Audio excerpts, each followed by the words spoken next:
Bom dia e sejam bem-vindos ao webinar, ao nosso webinar sobre a importância da citometria de fluxo no diagnóstico das leucemias agudas e crônicas. Esse webinar vai ser dividido em duas partes. Hoje eu vou falar sobre a citometria de fluxo nas leucemias agudas e na próxima semana, no dia 10, nesse mesmo horário, falarei sobre a citometria de fluxo nas leucemias crônicas, tá? Enquanto eu vou esperar um pouquinho as pessoas chegando, eu vou falar um pouquinho, dar uma breve apresentação da minha formação e da minha experiência. Como o Felipe já disse, eu sou formada em ciências biológicas, modalidade médica, biomedicina, pela Universidade de Mogi das Cruzes. Tenho título de mestre em ciências da Faculdade de Medicina da USP. Trabalhei por 13 anos na Fundação Maria Cecília Souto Vidigal, que na época ela era uma referência em hematologia, e tão logo chegou o equipamento, o citômetro de fluxo, lá em meados dos anos 90, também nos tornamos uma das referências nacionais da citometria de fluxo, no Brasil. E assim, muitos hematologistas de hoje, muitos citometristas passaram por lá, ou para aprender, ou para ensinar, ou para agregar conhecimento sobre a citometria de fluxo. Hoje eu sou gerente de produtos da empresa Inopate, A Inopate esse ano está completando 15 anos, e eu já estou com essa equipe há 12. A Inopate atua no mercado de diagnóstico e pesquisa, oferecendo produtos de ponta, produtos de alta qualidade e equipamentos que são reconhecidos internacionalmente, tá? Vou passar algumas orientações para vocês. Assim, as perguntas durante as apresentações serão anotadas pelo Felipe e essas perguntas eu responderei no final da apresentação. Então, a gente vai responder de acordo com a chegada. E se não der tempo de responder todas, ele vai anotar o nome e nós vamos responder por e-mail que vocês fizeram o cadastro nesse webinar, ok? E antes de mais nada, eu gostaria de parabenizar os biólogos presentes nesse webinar, porque, afinal de contas, hoje é dia do biólogo, tá? Então, vamos começar a nossa apresentação. Então, o que eu vou falar hoje com vocês? Eu vou dar um ênfase, o que é citometria de fluxo, vou falar o histórico da citometria de fluxo, as aplicações, o histórico um pouquinho das leucemias, para a gente entender como é que a citometria entrou nessa parte das leucemias, e a importância no diagnóstico. Então, vamos lá. O que é citometria? Citometria, já o próprio nome diz, é a medida da célula em movimento. Então, a citometria você faz ao contrário das outras técnicas que você usa material fixado em lâmina ou coisa assim. A citometria permite análise na célula no meio líquido e ela permite a análise de vários parâmetros simultâneos de uma única célula. Então, quais são as informações que a citometria pode nos fornecer? Então, ela consegue nos passar tamanho celular, complexidade interna celular nas organelas, que ela divide os grãos, e a estimativa de número de receptores, que são os antígenos e proteínas que ficam expressos na superfície ou intracitoplasmática, ou dentro do citoplasma ou nuclear das células, tá? Essa figurinha eu coloco assim para explicar aqui. A citometria, o que a gente consegue fazer? Em segundos, ela consegue me dar o número de células que passa para análise, ela consegue diferenciar tamanho, ela consegue diferenciar cor, a emissão de cor, e os componentes celulares.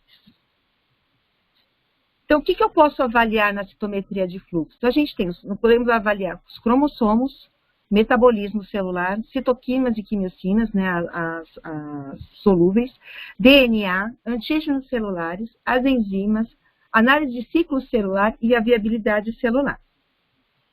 Então, qual que é a vantagem da citometria em relação às outras metodologias? Ela consegue fazer análise múltipla de características físicas e químicas de uma única célula ou uma partícula isolada, Ela tem a capacidade de avaliar em média de 500 a 10 mil células por segundo e permite avaliar a amostra com pequenas amostras, quantidade pequenininha, com precisão no diagnóstico e nas informações das células, tá? A única desvantagem da citometria de fluxo é que ela não é apropriada para aglomerado de células. Então, o que eu preciso para fazer a técnica de citometria de fluxo? Eu vou precisar de anticorpos monoclonais ou policlonais conjugados com moléculas fluorescentes, Controles isotípicos conjugados também com as moléculas fluorescentes, pois mais na frente eu vou explicar o porquê desses controles isotípicos. Os reagentes e soluções auxiliares, que vai nos ajudar com a parte da marcação das células, e não menos que o equipamento específico para poder fazer a leitura desse material. Então, quais são as origens das moléculas fluorescentes utilizadas na citometria de fluxo? Então, nós temos a origem sintética, que são o isotiocianato de fluoresceína, que é conhecido como FIX, a família dos alexafluor. Nós temos a base de fluorescência de proteínas, que é a ficoeritrina, né, que é conhecido como APE e o APC. Os semicondutores, que são os QDOTs, são os cristalzinhos, que você utiliza também em alguns equipamentos, alguns reagentes você tem esses cristalzinhos. E os polímeros orgânicos, que são da família do brilhante violeta. Então, aqui ó, a gente tem um anticorpo e um conjugadinho. Então, isso que é o anticorpo conjugado, tá? Então, vamos falar um pouquinho dos equipamentos, né? Que é a alma da citometria é o equipamento. Então, assim, o FACS-Calibre foi um dos primeiros equipamentos de citômetros de fluxo, né? A trabalhar nessa parte do diagnóstico das leucemias. A princípio, eles iam equipados, são equipamentos, né? De um laser, que vai excitar as moléculas fluorescentes, e a parte de uns filtros. Então, o FACS-Calibre, a princípio, era equipado com o laser azul, que ele tinha capacidade de avaliar 5 parâmetros, né, que são 5 características celulares, que são o tamanho, complexidade celular, né, a granulosidade, e 3 fluorescências diferentes no mesmo tubinho. Aí, com o tempo, com a evolução, né, dos fluorófilos, dos marcadores, aí ele tinha a opção de colocar um segundo laser para aumentar um pouquinho, o número de análise de características da célula. Então, colocou com o laser vermelho, ele passou a fazer análise de 6 parâmetros, desculpa. Logo depois entrou o FACS-Canto, que esse é mais utilizado no diagnóstico hoje em dia. Ele é um citômetro mais robusto. Ele é equipado com 3 lasers, né, o laser azul, o vermelho e o violeta, e ele tem a capacidade de avaliar 8 parâmetros de acordo com a sua configuração. Tá? Hoje nós temos também o Navius, né, que avalia até 12 parâmetros, e o mais novo brinquedinho da citometria, que é o FACS-Lyric, que avalia até 14 parâmetros, dependendo da sua configuração. E eu vou explicar para vocês o que é essa configuração, tá? O citômetro de fluxo, independente de marca ou modelo, ele possui 3 sistemas, né, para fazer as suas análises. Ele tem um sistema fluido, que é onde vai passar as suas células ou moléculas em suspensão, tá, onde vai bater o laser, né, que são todos os tampões necessários. Ele tem um sistema óptico, que é a fonte de iluminação, que são os lasers, que vai os filtros, né, e os espelhos, que vão fazer a captação da dispersão de luz. E o sistema eletrônico, que vai converter o sinal emitido pela luz, pelos comprimentos de onda dos fluorófilos, do sinal análogo para o digital. Tá? O mais importante do citômetro de fluxo, o coração dele é a parte óptica, que é isso que vai fazer, que vai diferenciar de um citômetro para o outro, tá? Então, aqui a gente tem um sistema óptico, que eu coloquei mais assim detalhadinho, que ele tem a captação de luz. Primeiro que ele vai fazer a dispersão frontal do laser, que eu vou explicar para vocês, que vai dar o tamanho das células, e a dispersão lateral em 90 graus, que é a complexidade celular. Então, a gente tem aqui o FSC, que é a dispersão frontal, e o SSC, tá? Então, aqui eu vou explicar para vocês um pouquinho mais detalhado. Então, o que significa isso? Então, a dispersão frontal, imagina um laser, né, passa a sua célula, imagina um laser batendo na célula, você tem uma célulazinha aqui, ele vai, a dispersão frontal, que vai dar o tamanho dele, vai de acordo com o tamanho mesmo, a sombrinha que ele faz. Então, quanto maior a célula, maior a sombra, e quanto menor a célula, menor a sombra. E a dispersão, a complexidade celular, a dispersão em ângulo lateral, são esses raiozinhos aqui, é como se fosse a parte ele batesse nos grãos, né, nos grãozinhos que tem na célula, porque o laser ele não atravessa os grãozinhos dessa célula. Então, ele bate e reflete. Então, todas essas reflexões, são captadas por um retentor de sinal e dá os sinais como complexidade, como a granulosidade da célula. Aqui é como você vê o resultado da dispersão, né, na citometria de fluxo. Então, aqui ao lado são as células aos olhos do hematologista, e aqui é os olhos do citometrista. Então, o que a gente tem aqui? Nós temos os linfócitos, que são células pequenas e não tem grãos. Então, ela fica, vamos colocar esse ângulo, a gente tem aqui tamanho celular e granulosidade, tá? Então, os linfócitos são células pequenas, então eles são aqui entre 50 e 10, são pequenininhos, tá? Os monócitos são células um pouquinho maiores, com um pouquinho mais de grãos, então eles estão aqui bem no intermediário. E os eosinófilos e granulócitos estão na parte de grãos bem altos, né? Então, você percebe que ele está bem alto na nossa escala, tá? Então, a gente tem tamanho e complexidade celular. Agora eu vou falar um pouquinho das fluorescências, né? Que são os espelhos e os filtros, que também são super importantes no citômetro. É ele que vai determinar, né, que vai te ajudar a montar o seu design, o seu painel de análise, né, com a combinação das fluorescências. Então, ele é equipado com passa as suas células aqui no sistema fluido, o laser bate nessa célula, ele excita a célula, o comprimento de ondas, né, são captados por espelhos e cada um vai para o seu lugarzinho.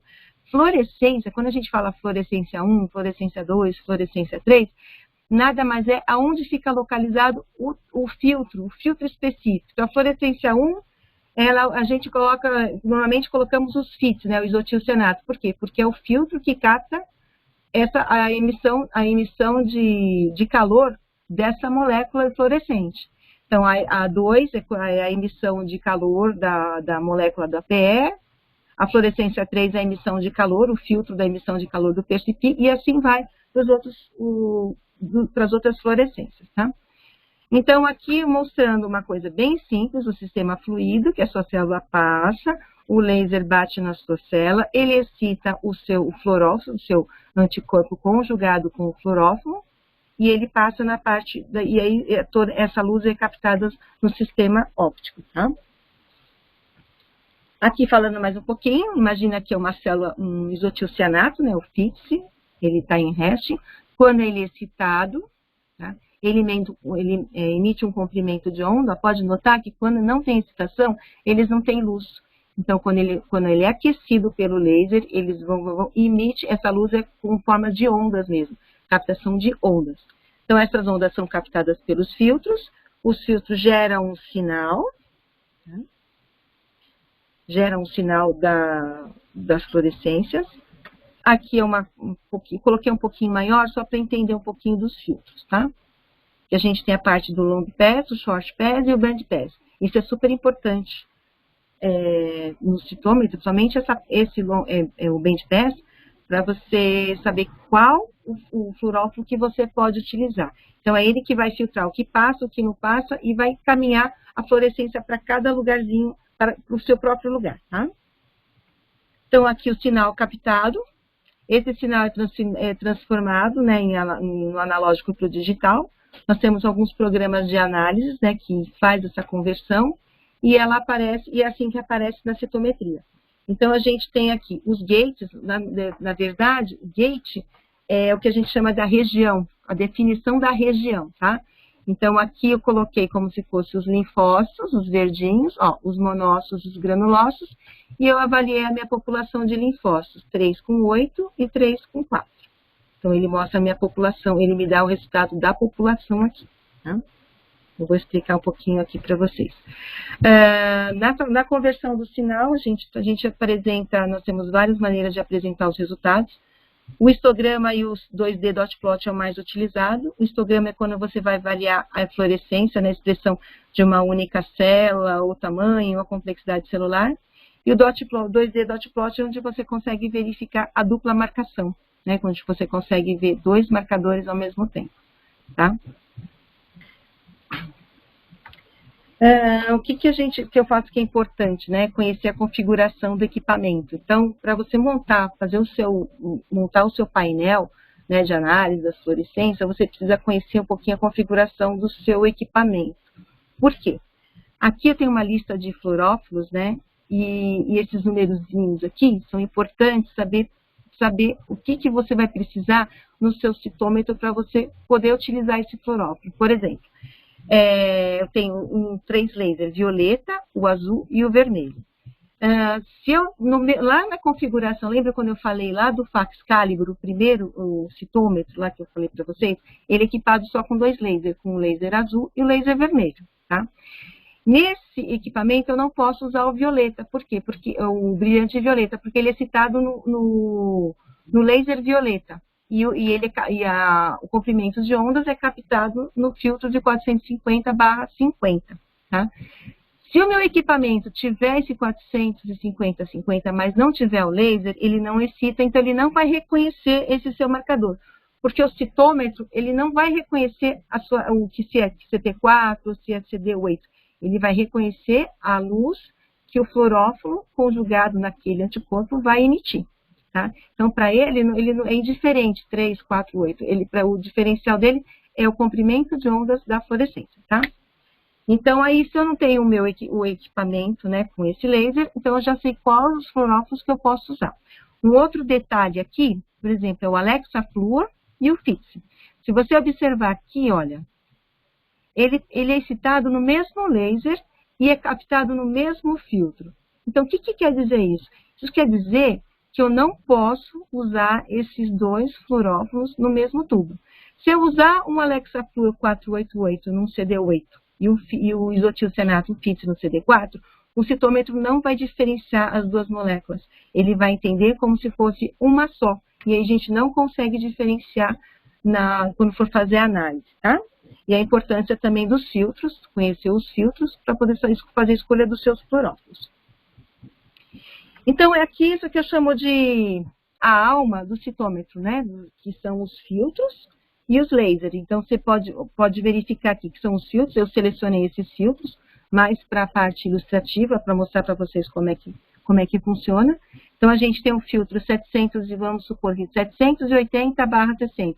Isso quer dizer que ele tem uma banda bem larga, ele pega a emissão de luz que vai 780 menos 30, então ele pede de lá do 750 até o 780 mais 30, por isso que tem o /60. Então, é o menos e o mais. Então, ele tem uma banda larga e ele pega a excitação da molécula fluorescente dentro dessa bandinha, né? Então, a gente tem aqui o filtro, o laser violeta, o laser azul, o amarelo e o verde e o laser vermelho, tá? Isso daqui a gente monta, que ajuda essa ferramentinha que a BioLege tem, né? Eu posso passar para vocês depois, e ela ajuda muito na parte da configuração do design do seu painel de análise, tá? Aqui são uma lista de alguns fluorófilos, né, que são excitados nos lasers específicos. Aqui são mais de 40 fluorófilos diferentes que você pode usar, de acordo com o seu laser, com o seu filtro. Então, você tem uma diversidade bem grande de estudo, né? Hoje, a gente tem no mercado um citômetro, né, que é utilizado na pesquisa, que é o novo, e ele consegue avaliar até 50 parâmetros, 50 características de uma única célula. Então, consegue fazer várias combinações de marcadores, parte cromossômica, parte de metabolismo celular, a parte de viabilidade celular. Em uma única célula você consegue avaliar tudo isso, tá? Vamos falar um pouquinho da metodologia. A metodologia da citometria de fluxo é uma metodologia simples. Então, o que você vai precisar? Você vai usar ou sangue periférico total do paciente, ou aspirado de medula óssea, ou líquido, ou as células mononucleares, que as células mononucleares são as células separadas, né, por gradiente, de densidade de gradiente. Quando você tem muitas células, né, então você acaba dividindo e você vai congelar para um futuro estudo, alguma coisa, então você faz essa separação e você já aproveita, pega as células mononucleares para fazer a sua marcação. Ou até as células de cultura. Então você vai colocar o seu anticorpo monoclonal, né, conjugado, eles vão ligar cada um vai ligar no seu receptor específico, né? Depois de ter marcado, incubado, você vai usar uma solução de Lise, isso quando você usa sangue periférico aspirado de medula, que tem hemácias, né, então você precisa, as hemácias não serão estudadas, você precisa eliminar para ela deixar uma reação mais limpa no citômetro, tá? Então, vamos lá. Aí, depois que você conjuga, né, o seu anticorpo, conjugado, né, com fluorescência, aí fica assim as célulazinhas bonitinhas. Aí as suas células passa pelo sistema, né, o sistema fluido, pega pelos detectores, tamanho, celular, complexidade, os seus espelhos, e vai cada um para o seu caminhozinho, e esses sinais são convertidos e a parte passa para o computador análise digital. Então, aqui é um resultado que você obtém da sua citometria de fluxo, tá? Então, aqui nesse tubo, nesse aqui, eu utilizei um citômetro com 8 parâmetros. Vamos supor que a gente usou um campo, né? O campo 2. Então, eu avaliei 8 características das células, que foi tamanho, complexidade celular, quem é CD3, quem é CD3 com 4, CD3 com 8, quem é CD19, quem é CD56 e quem é CD25. Então, o que eu fiz? Eu tenho aqui uma distribuição, que é o scatter, como eu expliquei para vocês, tamanho, complexidade celular. Fiz um gate, que é uma região, uma janela, né, que a gente chama de janela gate, na região dos linfócitos, e essa combinação de anticorpos, né, com os fluorófilos, que ele me forneceu? Quem é 3, 4 positivo e CD25, que é um CD4, o T-helper ativado, 3 positivo, 8 CD25, desculpa, CD3 e CD8, que é o T-citotóxico. Aí você tem o CD3 negativo, que é o 19, CD56 positivo e 3 negativo, que é a célula NK. Então, vamos ver esse resultado aqui no nosso gráfico, né, que eu tenho o 3 com 8. Então, eu tenho uma população aqui do CD, da célula T citotóxica, né? Então, esse é positivo porque ele é positivo para CD3 e positivo para CD8. Então, provavelmente, essas células que é negativa para CD8 e positiva para CD3 é o CD4, que confere com essa população aqui de baixo, tá? Essa populaçãozinha no negativo aqui, provavelmente pode ser as células T, CD19, e as células NK, que elas não são nem positivas para 3 e nem para 8, e o mesmo acontece aqui, tá? Então, esses são os resultados que eu consigo com uma pequenina amostra de material. Tá?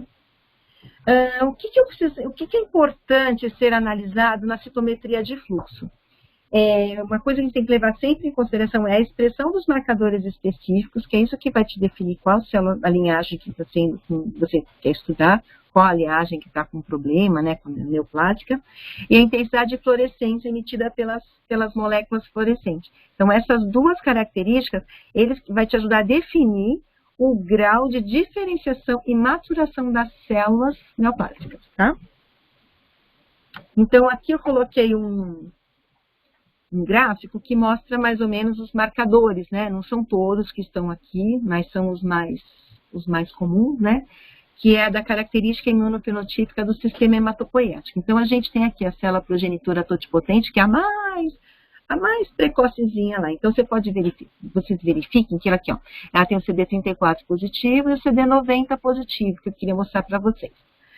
Conforme ela vai tendo a maturação, ela vai perdendo alguns marcadores e vai ganhando outros. Tá? Então, aqui, ó, ela foi para a parte multipotente, ela continuou com o CD34, porém ela perdeu o CD90.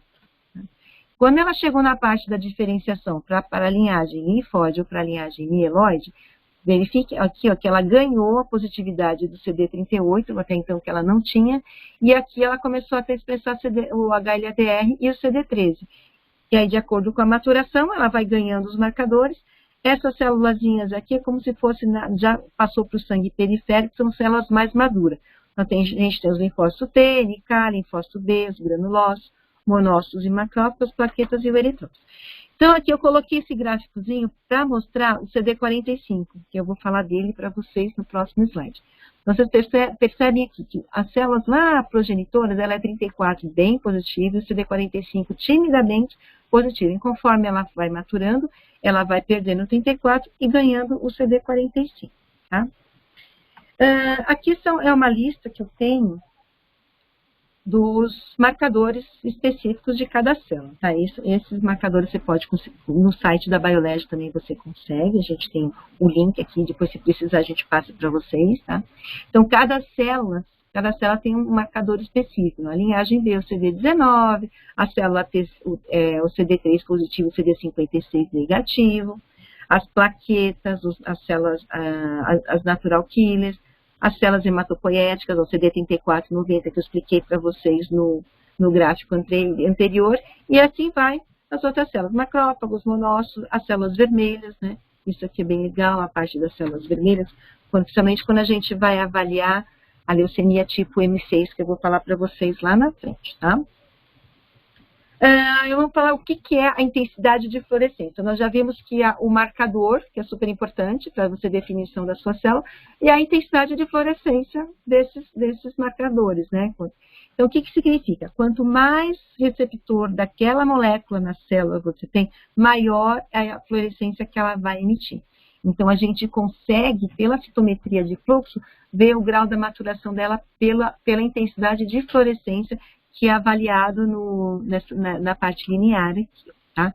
Então, a gente tem as células que tem pouco marcador, então ela não vai aparecer tanto. E a célula que tem bastante marcador, aquele marcador, então ela vai iluminar bastante. Então, olha aqui. Então, às vezes, esse é o pico, o histograma, que se ela tivesse mais e mais, ela podia chegar até aqui em cima e baixar, tá? Então, isso é super importante avaliar na citometria de fluxo.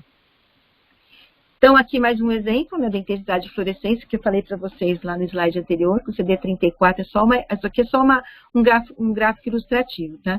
Que o CD34, lá em cima, na parte, quando ela começa, ela é bem forte, e ela vai perdendo de acordo com a maturação. Quando ela chega no sangue periférico, não tem mais CD34 positivo, tá?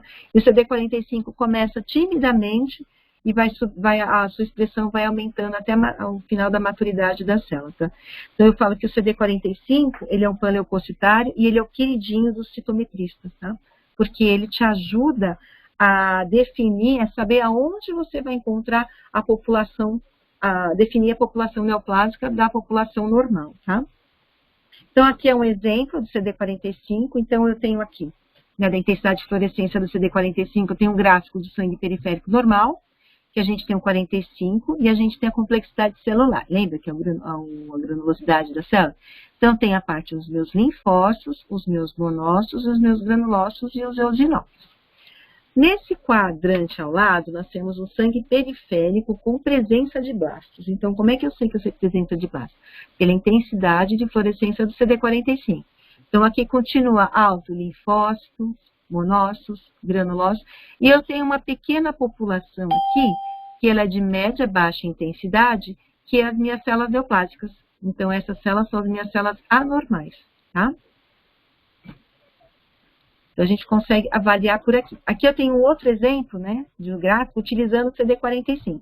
Então, ao invés de fazer o meu gate, a minha janela imunológica na minha população de linfócitos, aqui pelo tamanho e complexidade celular, eu fiz pela minha população de CD45 positivo de alta intensidade. Então, aqui daqui eu defini quem é a população de CD3, que ele é o 45 positivo para o 3. Dentro dessa população tem o 4 e o 8. Os linfócitos B, combina com a combinação do CD45 com o CD19, que é o marcador específico das células B. E aqui o CD45 com o CD56, que é o marcador específico das células NK, tá? Para essa análise também foi utilizado um citômetro de 8 parâmetros, né, que são, aqui nesse caso só precisou dos 2 lasers, né, para poder fazer a leitura desses fluorófilos. Nos laboratórios de diagnóstico, ao contrário do de pesquisa, eles já têm uns painéis pré-definidos para seguir, para fazer a avaliação das doenças neoplásicas, né, das hematológicas. Então, ele tem o painel definido de acordo com o critério morfológico, porque antes de fazer a citometria de fluxo, o material do paciente passa por um exame, né, o mielograma. Mielograma, o hemograma, né, ou a parte da lâmina que você olha, visualiza as características da célula, e dali você consegue definir o painel que você vai seguir. Tá? Mas não necessariamente as células vai ser realmente aquilo que você está vendo, e eu vou explicar mais na frente, tá? Mais lá para frente, quando eu começar a falar das leucemias, tá? Então, aqui é uma definição de painel. Então, a gente tem, normalmente os laboratórios têm um painel, que é um tubo de orientação, né, para saber para qual o painel que vai ser seguido, o material. Então, esse tubo de orientação de leucemias agudas, ele tem avalia a expressão do CD3 intracitoplasmático, que é o CD3 de superfície, o CD45, que é o panleucocitário, a mieloperoxidase, a NPO, que é o marcador de leucemia mieloide, O CD79A intracitoplasmático, ele é um marcador de célula B. O CD34, né, que é o marcador de células imaturas. O CD19 e o CD7. O 19D e o 7 é T. Então, dependendo do que for positivo desses marcadores, eles seguem por um painel definido para cada tipo de leucemia, tá? E agora nós vamos entrar né, na importância da imunofenotipagem no diagnóstico das malignidades hematológicas, as leucemias agudas. Tá? Então, vou fazer um breve histórico de como a citometria entrou, né, nessa parte do diagnóstico. Então, a citometria foi desenvolvida no final dos anos 50 e era assim, apenas para a contagem das células sanguíneas. Então, assim, no começo era que nem aquela parte, era só tamanho e complexidade celular, não tinha os fluorófilos. Então, não sabia-se que o laser, essa parte de excitação. Então, eles só usavam o laser para dar tamanho e a complexidade celular, não mais. Com a chegada da citometria, né, a hematologia e a imunologia foram as duas áreas da biologia que impulsionaram mais o desenvolvimento da citometria de fluxo. Né, e com a evolução natural, né, das técnicas, aí, estudos, aparecimento de novos marcadores, novos fluorófilos, a utilização da citometria ganhou um campo também na parte da pesquisa, além do diagnóstico. Tá? Então, quais aplicações? Onde eu posso utilizar a citometria de fluxo? Eu posso usar na parte de pesquisa, células T reguladoras, imunologia inata, imunologia humoral, as citocinas e quimiocinas, moléculas de adesão, enfim, um monte de opções. Desde que você tenha um marcador que emite fluorescência, você pode fazer a avaliação, tá? E no diagnóstico, ele foi principalmente aplicado nas leucemias, né, que define as leucemias agudas, leucemias crônicas e linfomas, doenças residuais mínimas, que é super importante no diagnóstico das leucemias, quantificação de célula CD34, que também tem muita importância no monitoramento, né, da doença, quantificação de célula CD4 e CD8, análise de ciclo celular e viabilidade celular. Então, a metodologia, né, da citometria no diagnóstico, o que ela inclui? Determinação da linhagem envolvida, como eu falei para vocês, de acordo com os marcadores, você consegue definir qual a linhagem que está envolvida na neoplasia, análise de maturação celular, heterogeneidade da população, presença de fenótipos aberrantes, né, da população celulares, que vai definir, vai ajudar na escolha do protocolo de tratamento e monitoramento deste paciente. Tá? E a doença residual mínima e quando que é para indicação de transplante de medula óssea. Eu vou falar um pouquinho das leucemias, só para a gente entender como é que a citometria entrou, né, na parte do diagnóstico. Então, as leucemias, ela compreende um grupo heterogêneo de doenças malignas do sistema hematopoéticos, né, que se origina lá atrás, né, nas células precursoras, que por algum motivo teve algum dano genético, ou dano externo, ou dano interno, e ela começou a resultar numa transformação anormal dessas células, né, e uma proliferação clonal, que a gente chama que é a proliferação anormal dessas células, tá? Quando considerando o grau de diferenciação, as leucemias são divididas em crônicas e agudas. Agudas é quando ela ocorre lá no compartimento, lá na parte da medula óssea, e a crônica é quando ela já está na parte do sangue periférico. Tá? Então, é onde diferencia a maturação. Então, de acordo com a maturação da célula, a gente classifica como aguda ou crônica. No passado, as leucemias eram baseadas, né, os diagnósticos das leucemias eram baseados em morfologia, né, no morfológico, e reações citoquímicas, que elas reconheciam apenas os subtipos linfóide e mieloide, não mais do que isso. Em 1976, aí teve um grupo, né, um grupo FAB, que dá critérios morfológicos. Eles fizeram uma classificação para as leucemias, né, em relação ao tamanho, em relação ao núcleo citoplasma e complexidade celular e algumas características citoquímicas, né. Então, eles classificaram a LLA como L1, L2, L3 e a LMA de M1 a M6, tá. Detalhes, as leucemias linfóides agudas, elas não tinham como definir se era tipo A, se era tipo LL, se era de células B ou de células T, tá. Então, aqui, antes da citometria de fluxo, como é que era feito o diagnóstico, né, das leucemias? Então, aqui é uma lâmina, provável diagnóstico, tá, gente? Só lembrando que é uma imagem ilustrativa, tá? O provável diagnóstico, olhando esse mielograma, ele tem uma leucemia linfoblástica aguda, Classificação FAB-L2 por causa da variação do tamanho de blastos e é número de relação núcleo-citoplasma. Então, o que é essa relação núcleo-citoplasma? Estou vendo, essa parte é o núcleo, o roxinho, né?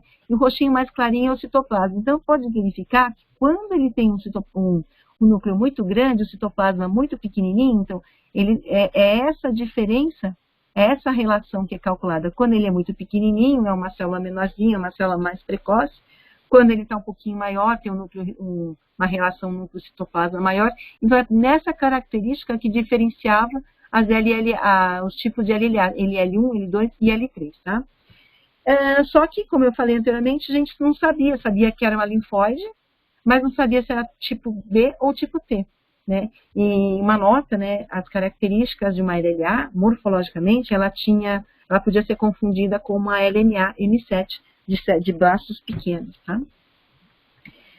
Fora que na análise morfológica você tem um ponto de vista, porque é o olho, né? É o olho da pessoa que está fazendo, então é uma coisa que a pessoa precisava ter muita prática, porque algumas leucemias, né, algumas características morfológicas, elas saltavam os olhos, né, para diferenciação, mas algumas outras ficavam bem duvidosas e isso variava de um ponto de vista de cada um. Tá?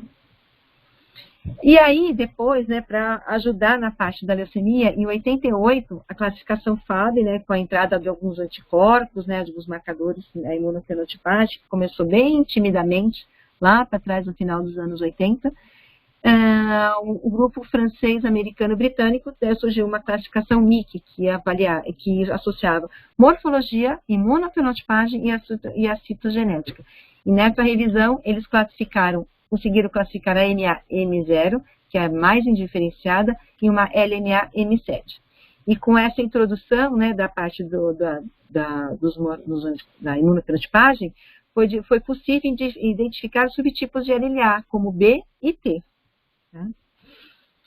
Em 95, com a chegada, né, descoberta de novos marcadores, novos fluorófilos, né, moléculas que emitiam luz, o grupo europeu, o EGIL, eles também eles sugeriram uma nova classificação, que chamava classificação EGIL, que podia aí nessa classificação as leucemias agudas, né, as linfoblásticas agudas começaram a ganhar nome e sobrenome, porque além da diferenciação da linhagem B e T, começou a ter a diferenciação da maturação dessas células também.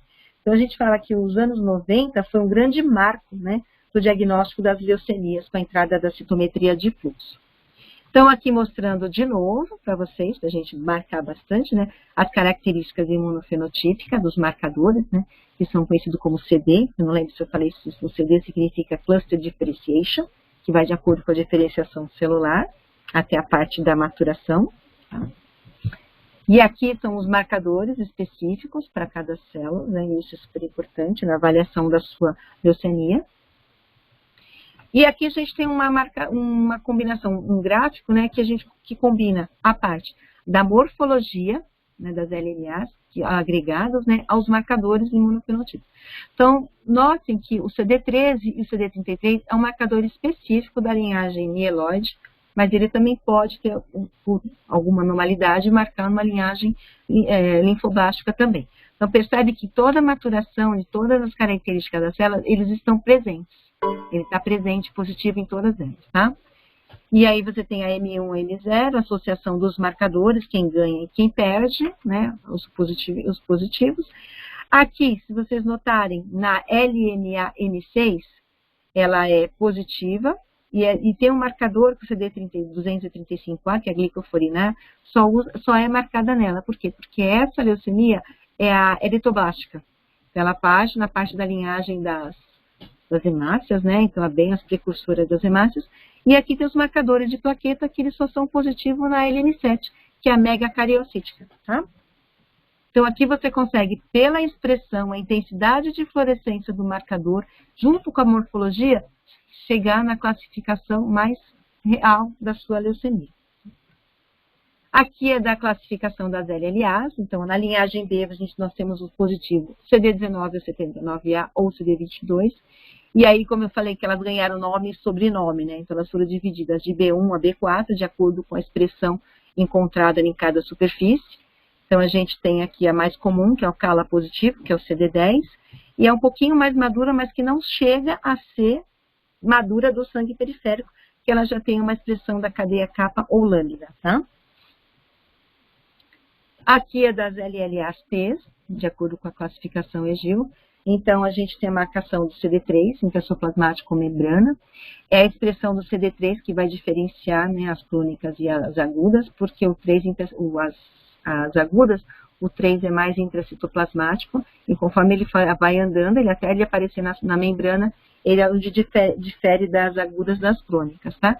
Então, a gente tem aqui CD7, CD2, CD5, o CDA, que é um marcador bem precursor da linhagem T, tá? Então, a combinação. Aí nós temos o tipo A e tipo AT4A e A4B, essas duas têm a característica bem parecida, a única diferença é a expressão do alfa e do beta, tá?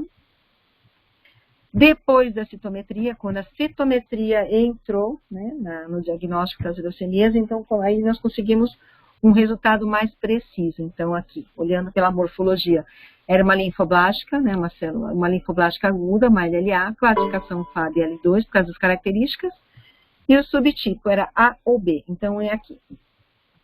Aqui é a citometria no olho do hematologista, e aqui é o diagnóstico no olho do hematologista, e aqui é o diagnóstico no olho do citometrista. Então, se vocês olharem aqui, eu tenho a população do CD45, que definiu, o gate foi feito, né, delimitou nessa região do CD45 de média a baixa intensidade. Essa população de blasta, ela expressou CD10 com CD19, DR34, TDT com 22, e aí nós conseguimos ver nessa análise, que coisa que não conseguia ver na morfologia, ela tem uma coexpressão de marcadores da linhagem mieloide. Então, ela é uma LLA com coexpressão de marcador MPO e o CD13. Tá? Então, isso ajuda bastante na definição do protocolo de tratamento do paciente. Então, né, e aqui, quando eu falei para vocês que eu explicar o porquê do controle isotípico, a citometria é uma metodologia, assim, quem faz a citometria tem que ter muita responsabilidade, conhecer as células, primeiro conhecer as células que estão sendo analisadas, e ter e ser bem cuidadoso na análise, porque a citometria você pode mudar o resultado. Mudando o marcador, você pode, esse marcador que a gente chama aqui, né, que define as populações, a gente pode dar o resultado que a gente quiser. Então, o controle isotípico é bom para você definir quem é a sua população negativa e aonde você vai colocar a gradezinha do seu gráfico. Esse gráfico você monta, né, no programa de análise, lá tem o citômetro, você define quem você combinar. Eu quero combinar a fluorescência 1 com a fluorescência 2, a fluorescência 3 com a fluorescência 4, então você define. Lembrando que esse quadradinho aqui, ele sempre é possível você avaliar 2 marcadores por vez, tá? Então, definindo o meu gate na população, aí eu jogo essa mesma quadrante para os outros e vou chamando as minhas populações. Então, o que ela for aqui é positivo e negativo, tá certo? Aqui é uma provável LLAT. Por que que é LLAT? Ela tem o CD3, né, CD3, CD2, CD5, né? E ela é positiva para TCR alfa-beta, que são os marcadores de linhagem T. Essa aqui é um provável diagnóstico de uma LMA, uma M3. Então, a gente tem a morfologia colada com May-Gunvald e a coloração citoquímica, né, que é o Sudan Black B, que é bem característica, que é bem específico para a linhagem mieloide. Então, a gente tem a população que é um pouquinho mais granulosa. A M3 a gente sabe que são células que têm mais grãos. Ela tem bastante grãos em relação às outras leucemias, às outras classificações. Então, ela é 34 positiva, CD117 positivo, MPO e CD33, tá? Aí, com base nos conjuntos, né, dos resultados obtidos com dados clínicos do paciente, análise morfológica, né, pelo mielograma, imunofenotipagem, citogenética, exames de imagens também são super importantes. Esses resultados vão auxiliar a equipe médica na conduta do melhor protocolo terapêutico para o paciente em questão. Tá? E a citometria também, ela ajuda muito no monitoramento da doença, né? Então, somente na doença residual mínima, né? O que é a doença residual mínima? É um termo utilizado na oncologia que corresponde ao número de células neoplásicas detectadas durante ou após o tratamento. Ou seja, o paciente iniciou o seu tratamento, aí vai pela conduta do médico, se colhe material do paciente no meio do protocolo de tratamento ou no final. Esse material é submetido à imunofenotipagem de novo, com os mesmos marcadores utilizados, né, para o diagnóstico, e aí é feito pela imunofenotipagem de novo, porque a citometria, ela consegue detectar uma célula neoplásica em cada 100 mil células analisadas, coisa que é impossível fazer pelo mielograma, né? E além de ver, aí com isso o médico consegue ver se o tratamento está sendo eficaz, né? Se ainda tem células neoplásicas, aí ele pode mudar a conduta do tratamento no meio do procedimento, ou ele já sabe que esse paciente vai ser indicado para a parte de transplante de medula óssea, tá? Aqui é de novo, né, que é doença residual, para pesquisa de doença residual mínima, você tem que usar o mesmo painel dos anticorpos monoclonais utilizados no diagnóstico. De preferência, fazer no mesmo laboratório da onde soltou o laudo da imunofenotipagem. Isso vai indicar alteração da conduta terapêutica ou o transplante de medula óssea, a indicação de transplante de medula óssea. Tá? Então, nós vamos falar aqui o que é o transplante de medula óssea, né? O transplante de medula óssea ele é indicado para pacientes com alto risco de recidiva. E da onde provém essas células para fazer esse transplante? Vem de doadores de medula, que são células progenitoras compatíveis, vem de células de cordão umbilical, ou de bolsas de sangue, ou autólogo, ou do próprio paciente, tá? Então, nesse material, a gente faz a quantificação de células progenitoras, que é a célula CD34. Nós vamos fazer a quantificação dessas células, tá? A quantificação da célula CD34. Né?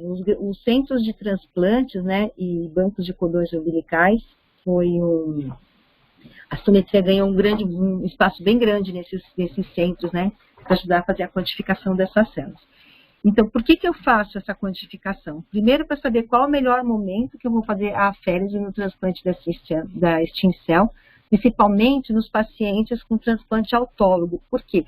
Esses pacientes, às vezes, eles são tão imunodeprimidos que, por conta do tratamento, que fazer um transplante de medula óssea de doador, se não for totalmente compatível, pode ser mais prejudicial do que ajudar o paciente. Então, o que é feito? Qual a conduta com esses pacientes? Eles recebem um estímulo, né, um fator de crescimento, né, para estimular a produção das células. De tempo em tempo, esse material é colhido desse paciente e feito a imunofenotipagem, a quantificação da célula CD34, né? Então, aí eles vão vendo se esse paciente já chegou um número adequado para poder fazer essa aférese desse próprio material. E a citometria, para isso, ele dá um resultado rápido, viável e preciso. Tá? Então, aqui, aonde eu vou fazer essa quantificação, então, da célula CD34? Eu faço na amostra do doador, a gente colhe uma amostra de sangue periférico do doador de medula, né? Então, faz a quantificação, faz a parte de a compatibilidade, colhe o material do paciente, do doador, vê a quantidade de CD34, as células de cordão umbilical e da bolsa de sangue, e o autólogo, como eu expliquei no slide anterior, de acordo com o estímulo. Ele recebe o estímulo e é colhido de tempo em tempo e vê se a célula chega no volume, na quantidade mínima para poder fazer a aférese. Tá? Em 95, nós tivemos um grupo, o ISAGIO, que é um consenso de quantificação de célula CD34 positivo, a parte de painel. Em 99, o grupo membro, né, britânico, introduziu nesse protocolo o 7AD. Por que o 7AD? O 7AD é um corante de viabilidade celular. Então, ele vai excluir aquelas células que não são viáveis para... Você não pode contar viáveis para fazer a aférese no paciente, tá? Então, esse consenso definiu qual o CD34 conjugado com PS, CD45, que é o nosso queridinho, né, o panleucocitário, conjugado com PIS, e a solução de 7AD. E eles tiveram um consenso na parte de análise, né, como é que é feito, como é que a gente faz a aquisição dessas células, já que são uma célula, uma quantidade muito pequena, então como é que a gente vai chegar num consenso do número? Então, eles concentraram num gate de aquisição. Então, na verdade, a aquisição é diferente para o diagnóstico das leucemias. Você monta Você monta o seu gráfico, né, por exemplo, aí você tem a sua janela, o seu gate, e você define no seu computador, no seu citômetro, né, no computador, as células que vão ser adquiridas. Então, só vai adquirir as células que estiver dentro dessa região, desse seu gate estipulado, a janela imunológica. O que não tiver aqui é descartado. Aí depois, por cálculos matemáticos, vou mostrar aqui para vocês, nada mais é do que o matemático, e você tem a região 1 sobre a região 2, região 3. Então, você vai purificando a população de acordo com as regiões que você vai fazendo, tá? Ah, eu quero análise da região 1 dentro da região 2, eu quero análise da região 2 dentro da região 3, e assim vai até chegar ao número correto das suas células. Então, tem aqui, você vai fazendo, né, como é que fica a sua população. E aqui a gente tem um resultado de 0,87% de células viáveis, tá? Então, a quantidade adequada da féris do CD34 entre 2 a 10 vezes 10 a 6 por quilograma do paciente, tá? Então, aqui eu coloquei só mais por curiosidade, para saber a quantidade de células, para ver como é pouquinho, né?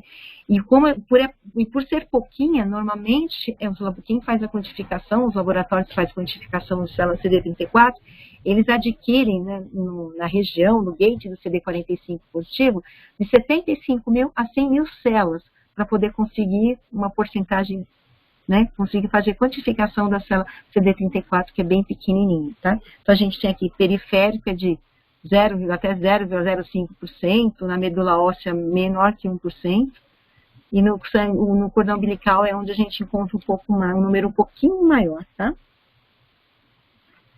Bom, vamos falar um pouquinho agora dos painéis estratégicos. Água. Então, assim, em 2005, lá em meados de 2000, né, 2005, 2006, foi formado um grupo, né, um grupo de consenso para citometria de fluxo, que é conhecido como Grupo Euroflow, né? Então, com o progresso, a entrada de vários marcadores, vários fluorófilos, como eu falei para vocês, hoje no mercado a gente tem mais de 40 fluorófilos diferentes, né? A gente tem também vários citômetros com várias configurações diferentes, né, que vai de 6 parâmetros a 50 parâmetros, né?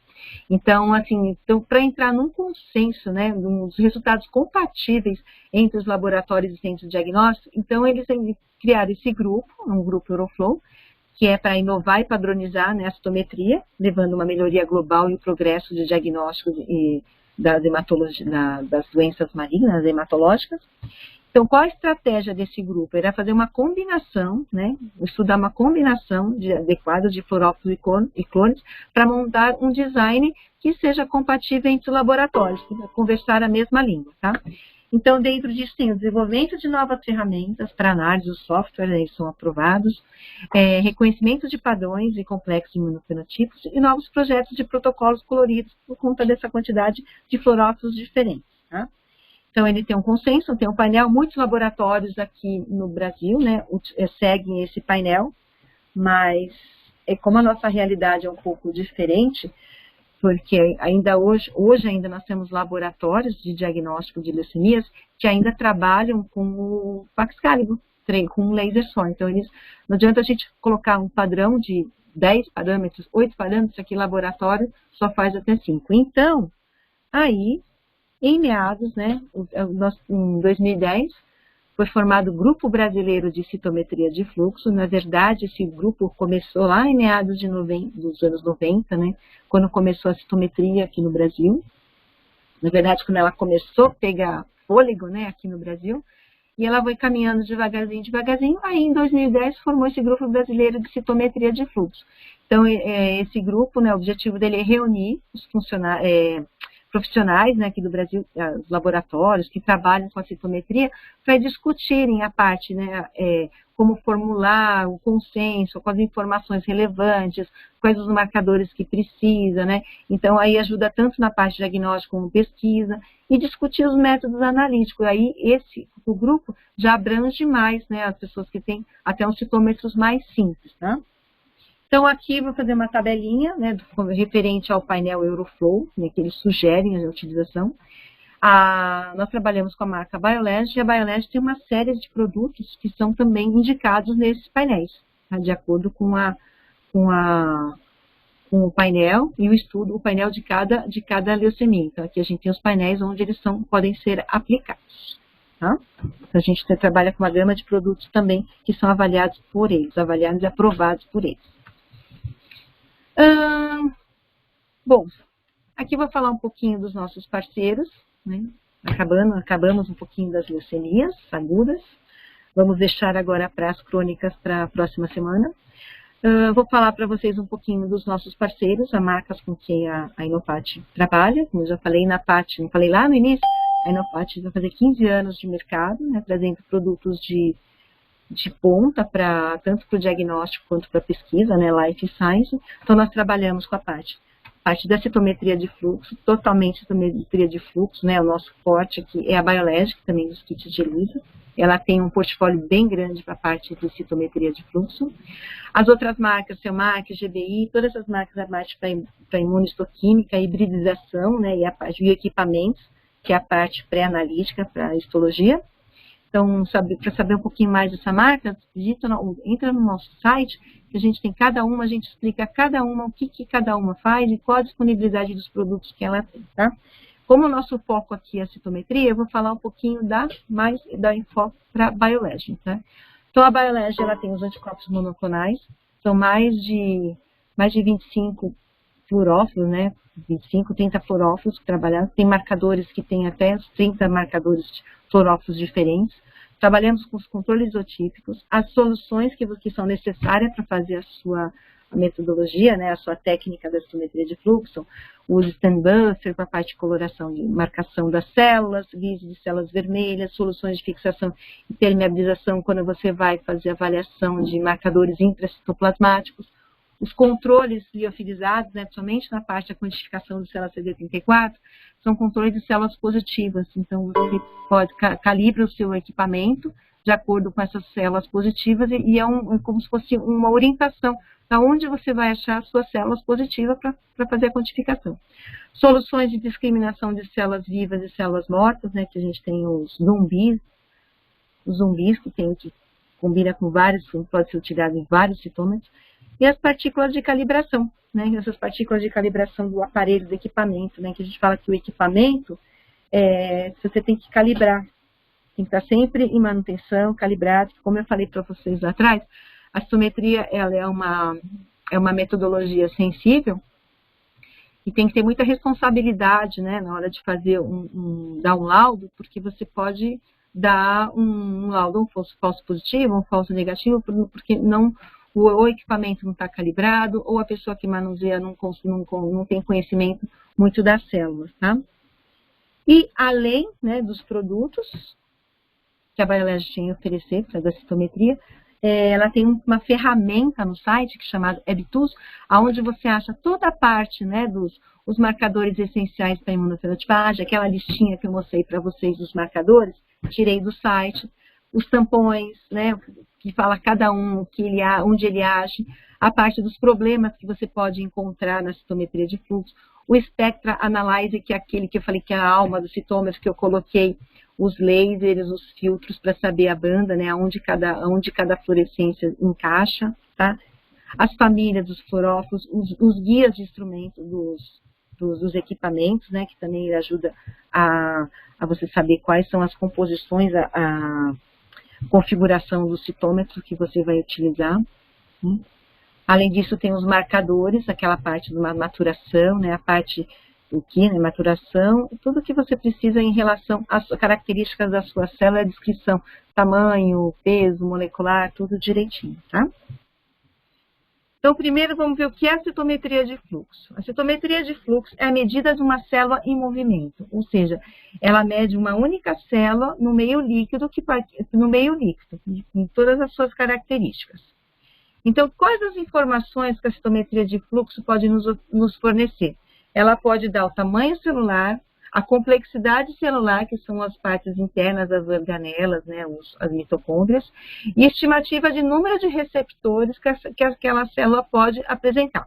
Então, eu gosto de colocar essa figura dos carros, que mostra assim, como se passasse um laser, ela consegue me identificar quantas células passa por minutos, quantas células são as grandes, as pequenas, as com complexidade celular maiores, E qual a diferença de cor? Branco, vermelho ou preto, tá? Então, o que eu posso avaliar na citometria de fluxo? Eu posso avaliar cromossomos, sistema metabólico celular, eu posso avaliar citoquinas e quimiocinas, ciclo celular, que é o DNA, né? A parte de antígenos celulares, enzimas e fazer a viabilidade celular, tudo que emite alguma fluorescência. Então, qual é a vantagem da citometria de fluxo em relação às outras metodologias, né?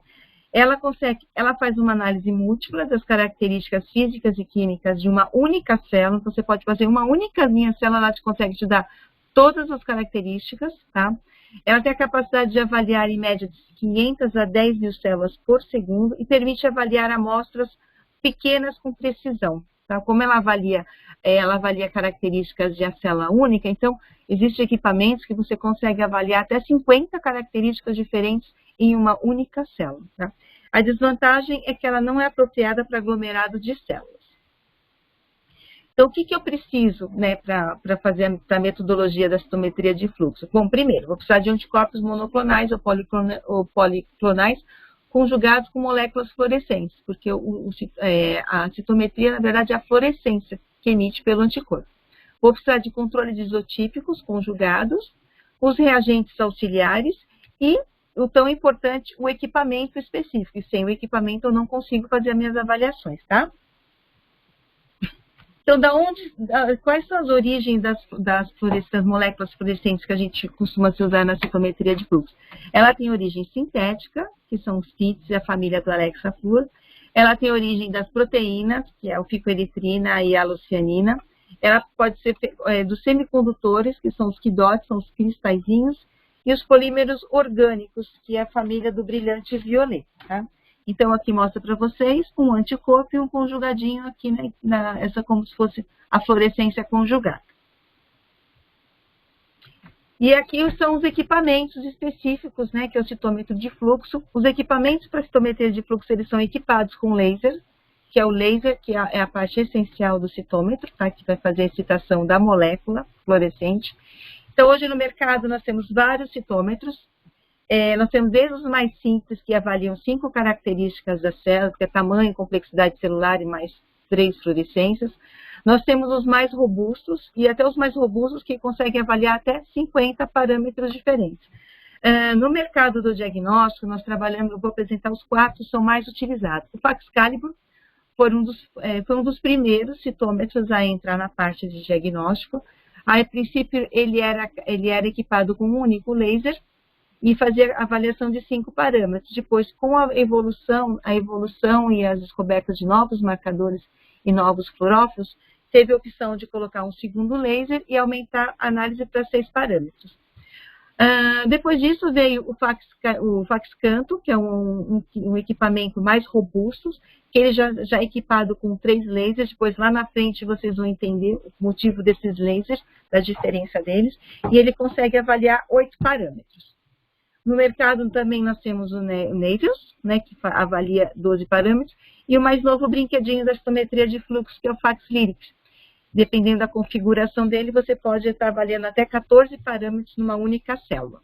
Tá? Independente de modelo e de marca, todos os citômetros de fluxo, eles são compostos de 3 sistemas. O sistema fluido, que é onde você vai passar, é a suspensão de partículas, onde você vai passar a sua amostra, as suas células marcadas com os anticorpos, tá?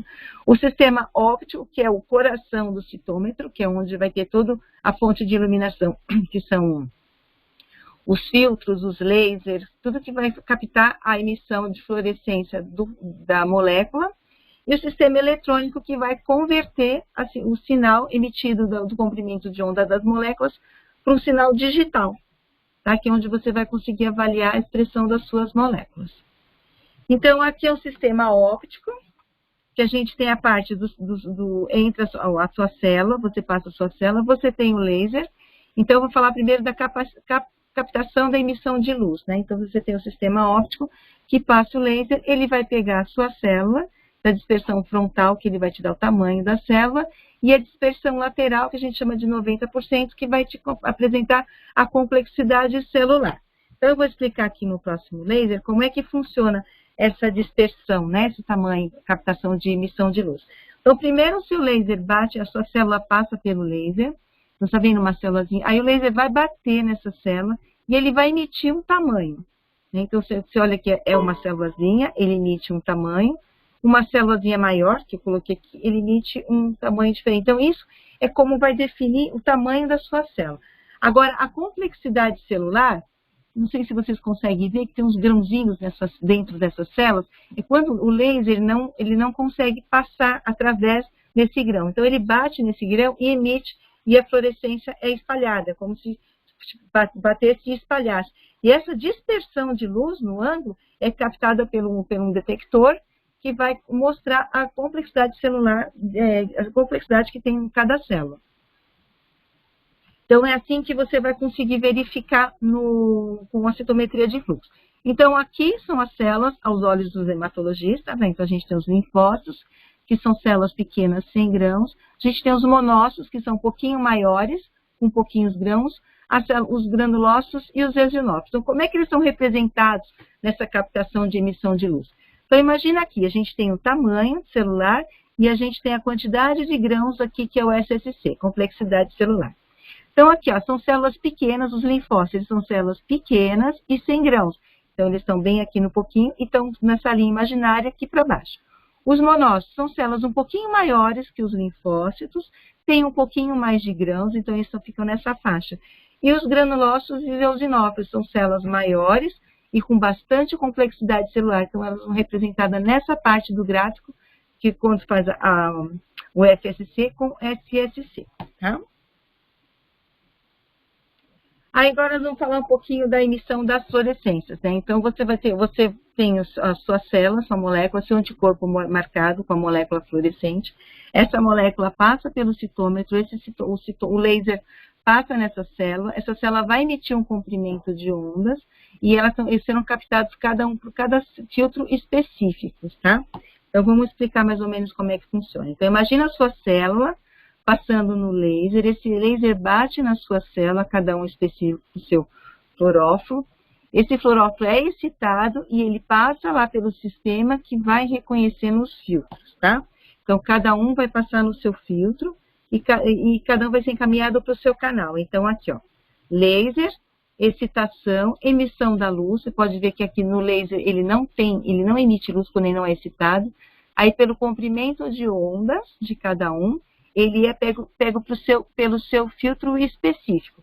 Nesse filtro específico, você vê o comprimento, né, a parte onde a emissão da luz, e essa emissão da luz é passada pelo sistema no computador, né, que vai transformar o seu sinal analógico em digital. Aqui eu coloquei só um pouquinho maior para vocês entenderem um pouquinho dos filtros. Então, a gente tem os filtros long pass, short pass e o band pass. Então, é isso que vai definir, que vai captar a fluorescência. Por exemplo, o FITS, ele é 530/30. Então, ele vai passar pelo filtro long pass e vai passar pelo filtro dos bands, que aí ele vai encaminhar para cada um para o seu lugarzinho onde está definido a sua fluorescência. Tá? Aí passa o sinal, pega a captação do sinal, passa pelo sistema analógico e digital, e é assim que vai apresentar na citometria de fluxo. Então, você consegue avaliar aqui tamanho, né, tamanho, complexidade celular. Então, a gente tem aqui linfócitos, monócitos, granulócitos e eosinófilos, e aqui são as populações que a gente colocou para analisar no tubo. Então, por exemplo, aqui eu usei um CD4, um CD3 e um CD8, então aqui, o que significa esse sinal? Esse gráfico que eu tenho. Aqui é o positivo só para o CD8, aqui é positivo para 8 e 3, aqui é só o 3 positivo e aqui são células negativas que eu vou explicar para vocês um pouquinho mais lá para frente, tá? A análise da citometria de fluxo, você tem que montar um gráfico. Você monta o gráfico, você faz a combinação das fluorescências que você usou, então você tem que saber quem que é na fluorescência 1, fluorescência 2, fluorescência 3, e você monta o gráfico. Normalmente, a gente tem o histograma, onde você vai avaliar uma célula única, ciclo celular, né, onde você precisa avaliar só uma única característica. O 2D dot plot, você consegue já avaliar duas características, é o gráfico, né, a janela imunológica, onde você consegue avaliar a dupla positividade, tá? O 2D contorno, o 3D plot e o 3D atraction é mais usado mais para configuração, né, de trabalhos, e aqui o 3plot você consegue avaliar só algumas populações, diferenciar uma população da outra. Então, os mais utilizados é o histograma e o 2D plot. Tá?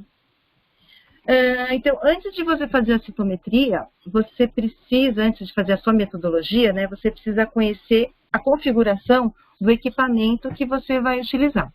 Porque a montagem do seu design, do seu painel imunológico, com os seus marcadores, os fluorocromos, vai depender da configuração do seu equipamento. Por exemplo, a gente tem aqui que são só alguns, tá? A gente tem muito mais marcadores, eles só são alguns, uma lista, que são, e o laser que é excitado. Por exemplo, o brilhante violeta é excitado no laser violeta, que é o violeta do 405 mm.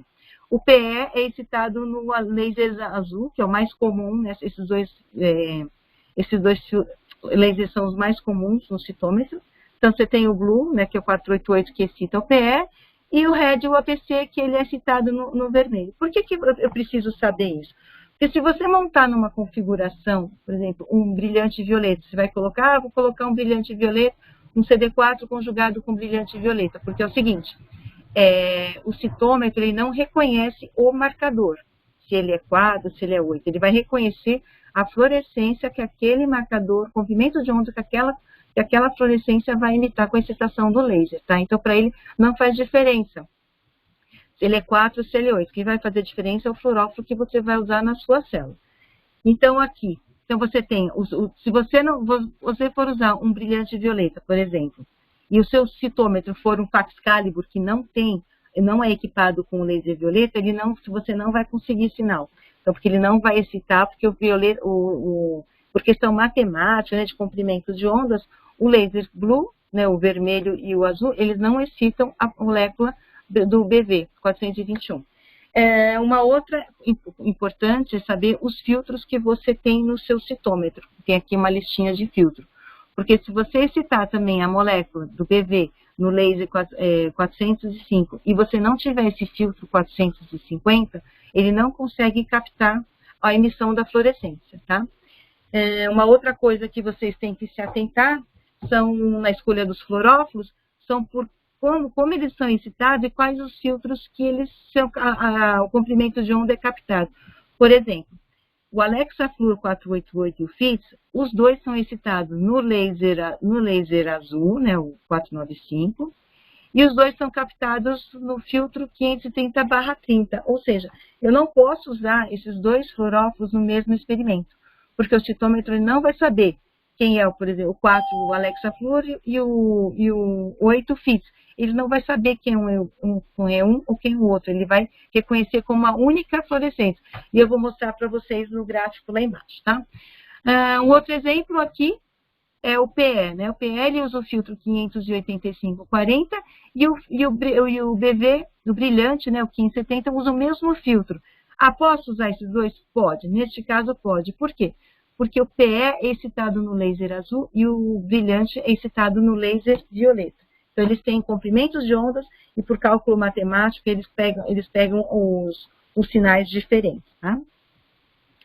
Então, aqui é o que eu chamo da alma do citômetro de fluxo. Então, aqui eu tenho uns exemplos de filtros. Os filtros são essas bandinhas mais largas, aqui, ó, amarelinha, azulzinha, tá? Que a gente tem, que é o 450/50, que seja, esse barra que significa 450 mais 25 e 450 menos 25. Então, é a média, né, da onde ele consegue pegar os picos de fluorescência. Então, a gente tem aqui os lasers, o violeta, o azul, o green yellow e o vermelho, tá? Então, isso é a parte do citômetro. E aqui eu coloquei esse gráficozinho só para mostrar para vocês o que eu expliquei em relação dos fluorófilos utilizando o CD4, o FITS e o Alexa Fluor. Vocês olham que os dois, eles usam aqui, ó, o FITS, né, e o Alexa Fluor.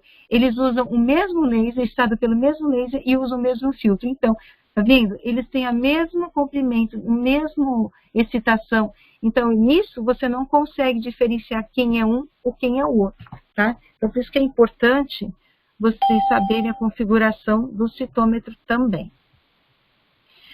Aqui são alguns fluorófilos, né, que são específicos para cada laser. Esses são só alguns. Hoje no mercado a gente tem mais de 40 fluorófilos circulando por aí para cada tipo, né, para cada tipo de laser. Então aqui o laser violeta, a família do brilhante violeta. O laser azul, que é o mais utilizado, né, que a gente tem FISA, né, a família o Alexa Fluor, o Yellow Green e o Red, tá? Então, agora nós vamos para, sabendo já um pouquinho como é que funciona o citômetro, nós vamos para a metodologia. Então, a metodologia, o que eu preciso para a citometria de fluxo? Eu posso usar sangue periférico total, posso usar aspirado de medula óssea, posso usar líquido, posso usar células ou polimorfos nucleares, né, que são as células separadas, e as células de culturas. O que são esses polimorfos células nucleares? Você usa um material, quando você tem muita célula, você separa ou vai congelar para um estudo futuro, alguma coisa, então você separa por densidade de gradiente, né, essas células, aí você pega, ela vai separar as células mais pesadas, que as hemácias, elas vão descer, e no meio do tubo vai formar como se fosse uma nuvem de células brancas. Então você separa por gradiente e você utiliza essas células, tá? Então, você vai usar a célula, vai usar o anticorpo monoclonal. Quando você usa sangue periférico total aspirado de medula óssea, você vai precisar de uma solução de Lise para tirar as hemácias, para não interferir tanto na sua análise. Isso quando você não precisar fazer análise das hemácias, tá? Então, os anticorpos são soluções de Lise. Então, aqui, os anticorpos monoclonais, você vai pegar os anticorpos, né, conjugados às células, e as células vão ficar assim, todos com seus conjugadinhos. Aí você vai pegar, vai usar as suas amostras, vai passar pelo citômetro, né, pelos sistemas que eu expliquei para vocês, vai ter o detector de tamanho e complexidade celular, vai passar pelos filtros e cada emissão, cada comprimento de onda vai para o seu canalzinho. E esse sinal é convertido no computador, onde você vai fazer a análise, tá? Aqui a análise, né, de mostrar como é que funciona a análise. Aqui foi feita num citômetro de 8 parâmetros, com 8 características celulares, que é o tamanho, complexidade celular, fluorescência CD3, 4, 8, 19, 56 e CD25. Então, o que eu tenho com isso? Então, numa única célula, na população de linfócitos aqui, que eu fiz um gate, que é uma janela imunológica, que eu defini a população que eu vou estudar. Tá? Então, eu peguei nos linfócitos, meus linfócitos. Então, com esses marcadores, eu consigo definir numa única célula, né, minha amostra, quem é 3 CD4, quem é 3 CD8, quem é CD4 CD25, é um T helper ativado, quem é células 19, porque deu 3 negativo, quem são as células NKs, tá? Então, aqui, aí com esses todos, eu consegui toda essa população. Então, aqui como ficou representado?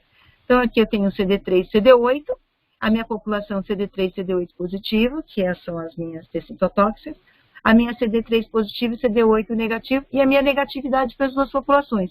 Provavelmente, essa população negativa aqui, que é o CD3 negativo, pode ser as células B ou as células NK, tá? E aqui eu tenho a dupla positividade CD4 com CD3, ok? Uns dados importantes que devem ser analisados na citometria de fluxo é a expressão dos marcadores específicos de cada linhagem e a intensidade de fluorescência emitida pelas moléculas fluorescentes. Então, a combinação dessas duas informações, a gente consegue definir o grau de diferenciação e maturação da célula, tá? Então, como é que a gente funciona aqui? Então, eu coloquei esse gráfico para mostrar para vocês que quando as células são precursoras, lá em cima, quando elas são produzidas no organismo, ela tem a expressão de alguns marcadores, né?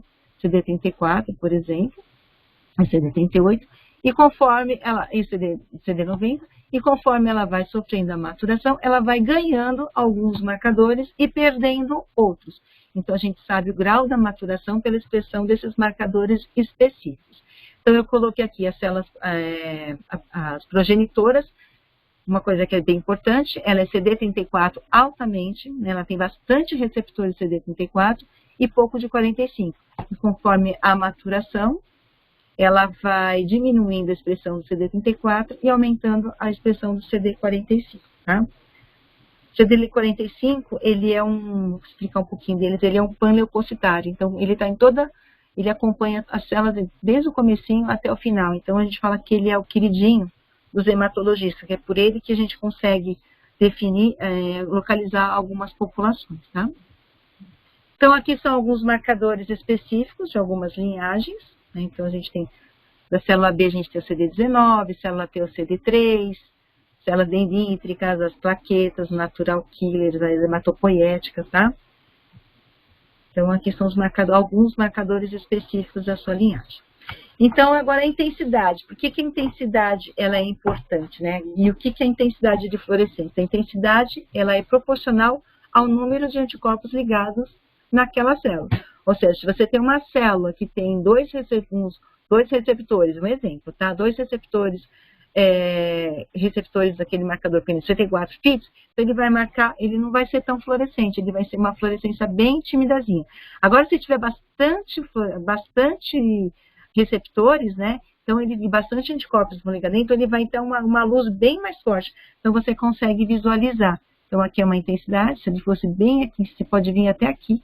Então, isso que é a intensidade de fluorescência. Quanto mais receptores, mais receptor daquela molécula, maior vai ser a luz emitida por ele, tá? Maior a intensidade de fluorescência.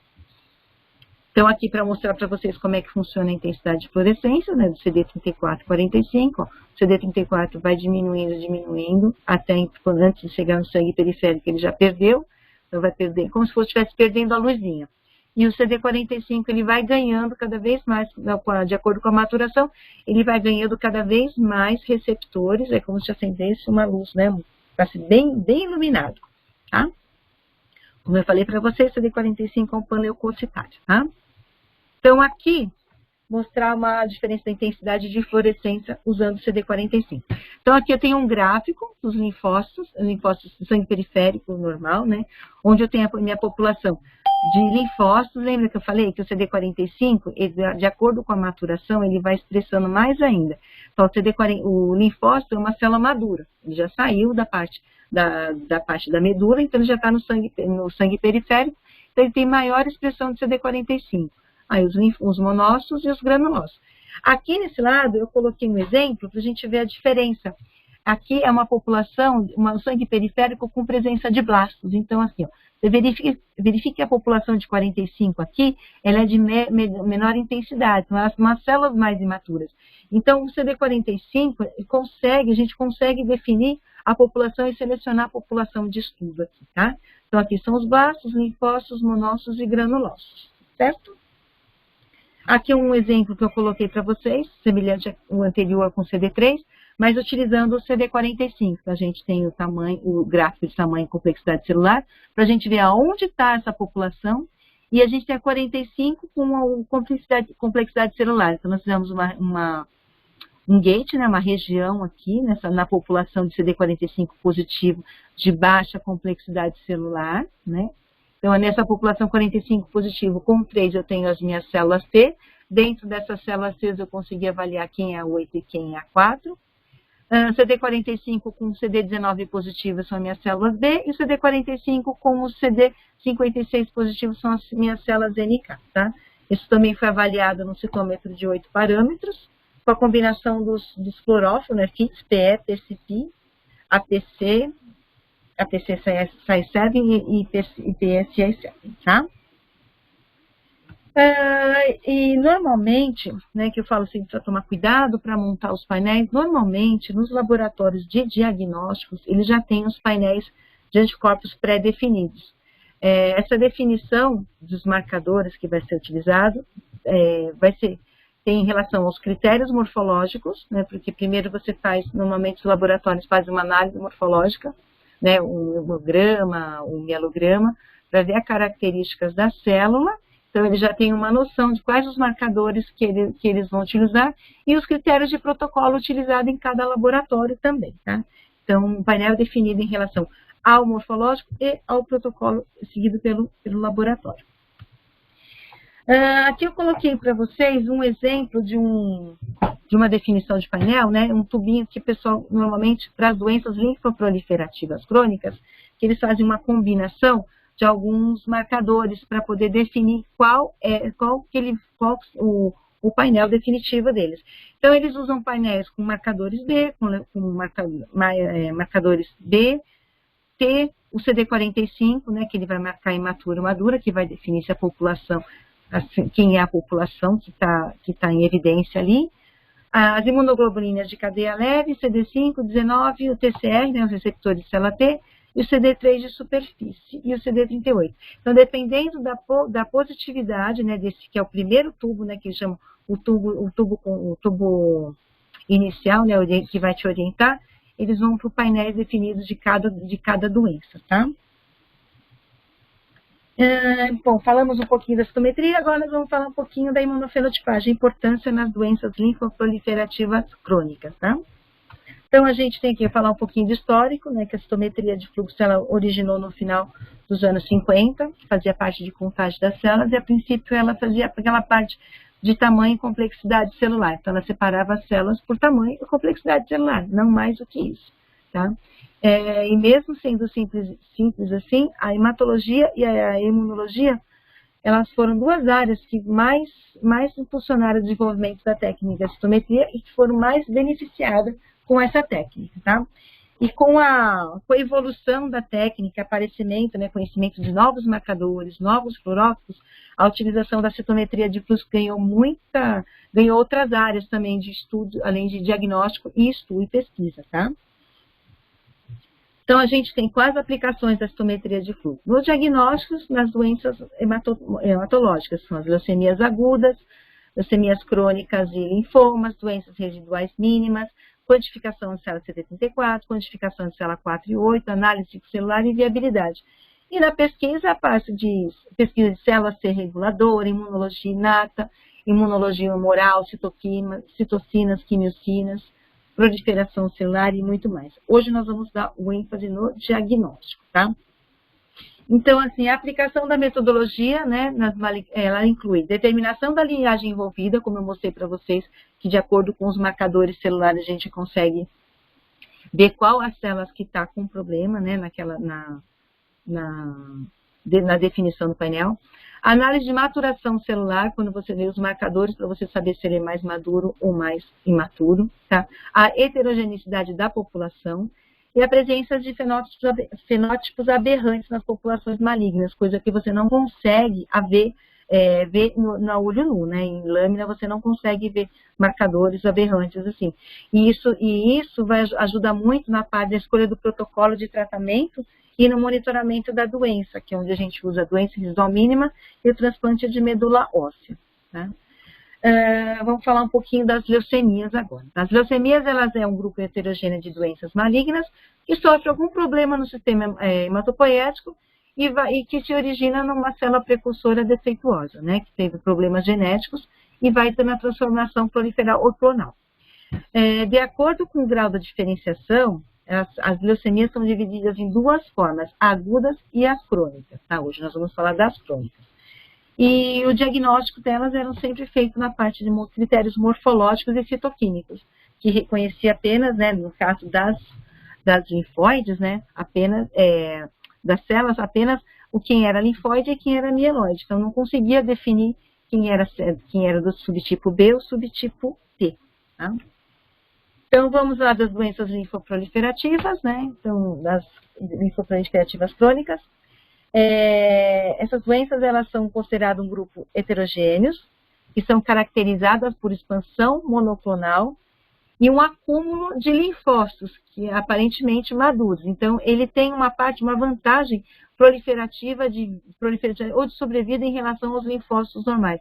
Ou seja, as células são produzidas muito rápido, então e ela tem problema, vai aumentando o acúmulo de células maduras, tá? E essas células acumuladas, elas se encontram na fase G0 do ciclo celular, ou seja, elas estão paradinhas ali, então elas não mandam sinal para dar continuidade no ciclo celular. E o acúmulo dessas células pode estar relacionado com a inibição da apoptose, que é um defeitinho que essas células apresentam no seu conteúdo. Então, aqui de novo, né, estou falando a parte das características imunofenotípicas, da parte de maturação, e nós vamos fazer eu vou fazer a parte dessa, hoje nós vamos falar sobre aqui, as doenças linfoproliferativas crônicas, que são as células mais maduras. linfócitos T, NK e linfócitos B, tá? Então, tudo que for aqui é mais como se estivesse passando uma linhazinha aqui, ó. Então, a gente tem a linhagem madura e aqui a linhagem imatura, que é na medula, tá? Aí você vai perguntar, Cláudia, mas e na linhagem mieloide, não tem crônica? Tem.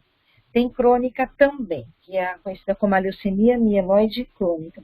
Só que a leucemia mieloide crônica, né, o diagnóstico dela, ela não tem muita diferenciação, marcador diferencial para ela. Então, o diagnóstico dela é feito na citogenético, morfológico e características do paciente, né, o estado clínico do paciente. Então, ela só é feita a imunofenotipagem nas mieloides crônicas quando ela está na fase de agudização, tá? Que é, geralmente, quando ela chega na fase de agudização, ela já é o estágio final da doença, tá? Então, nós vamos focar mais nas doenças linfoproliferativas crônicas hoje, tá? Então, aqui tem uma divisão das doenças, né? Então você tem a fase das células maduras, onde você tem a leucemia linfocítica, e as linfocíticas e o linfoma. Aí do linfoma você tem o linfoma de Hodgkin, o linfoma não Hodgkin, e cada um que vai para a neoplasia de células T, a natural killer e a neoplasia de células B, tá? Então, a princípio, nós vamos falar agora sobre as células B.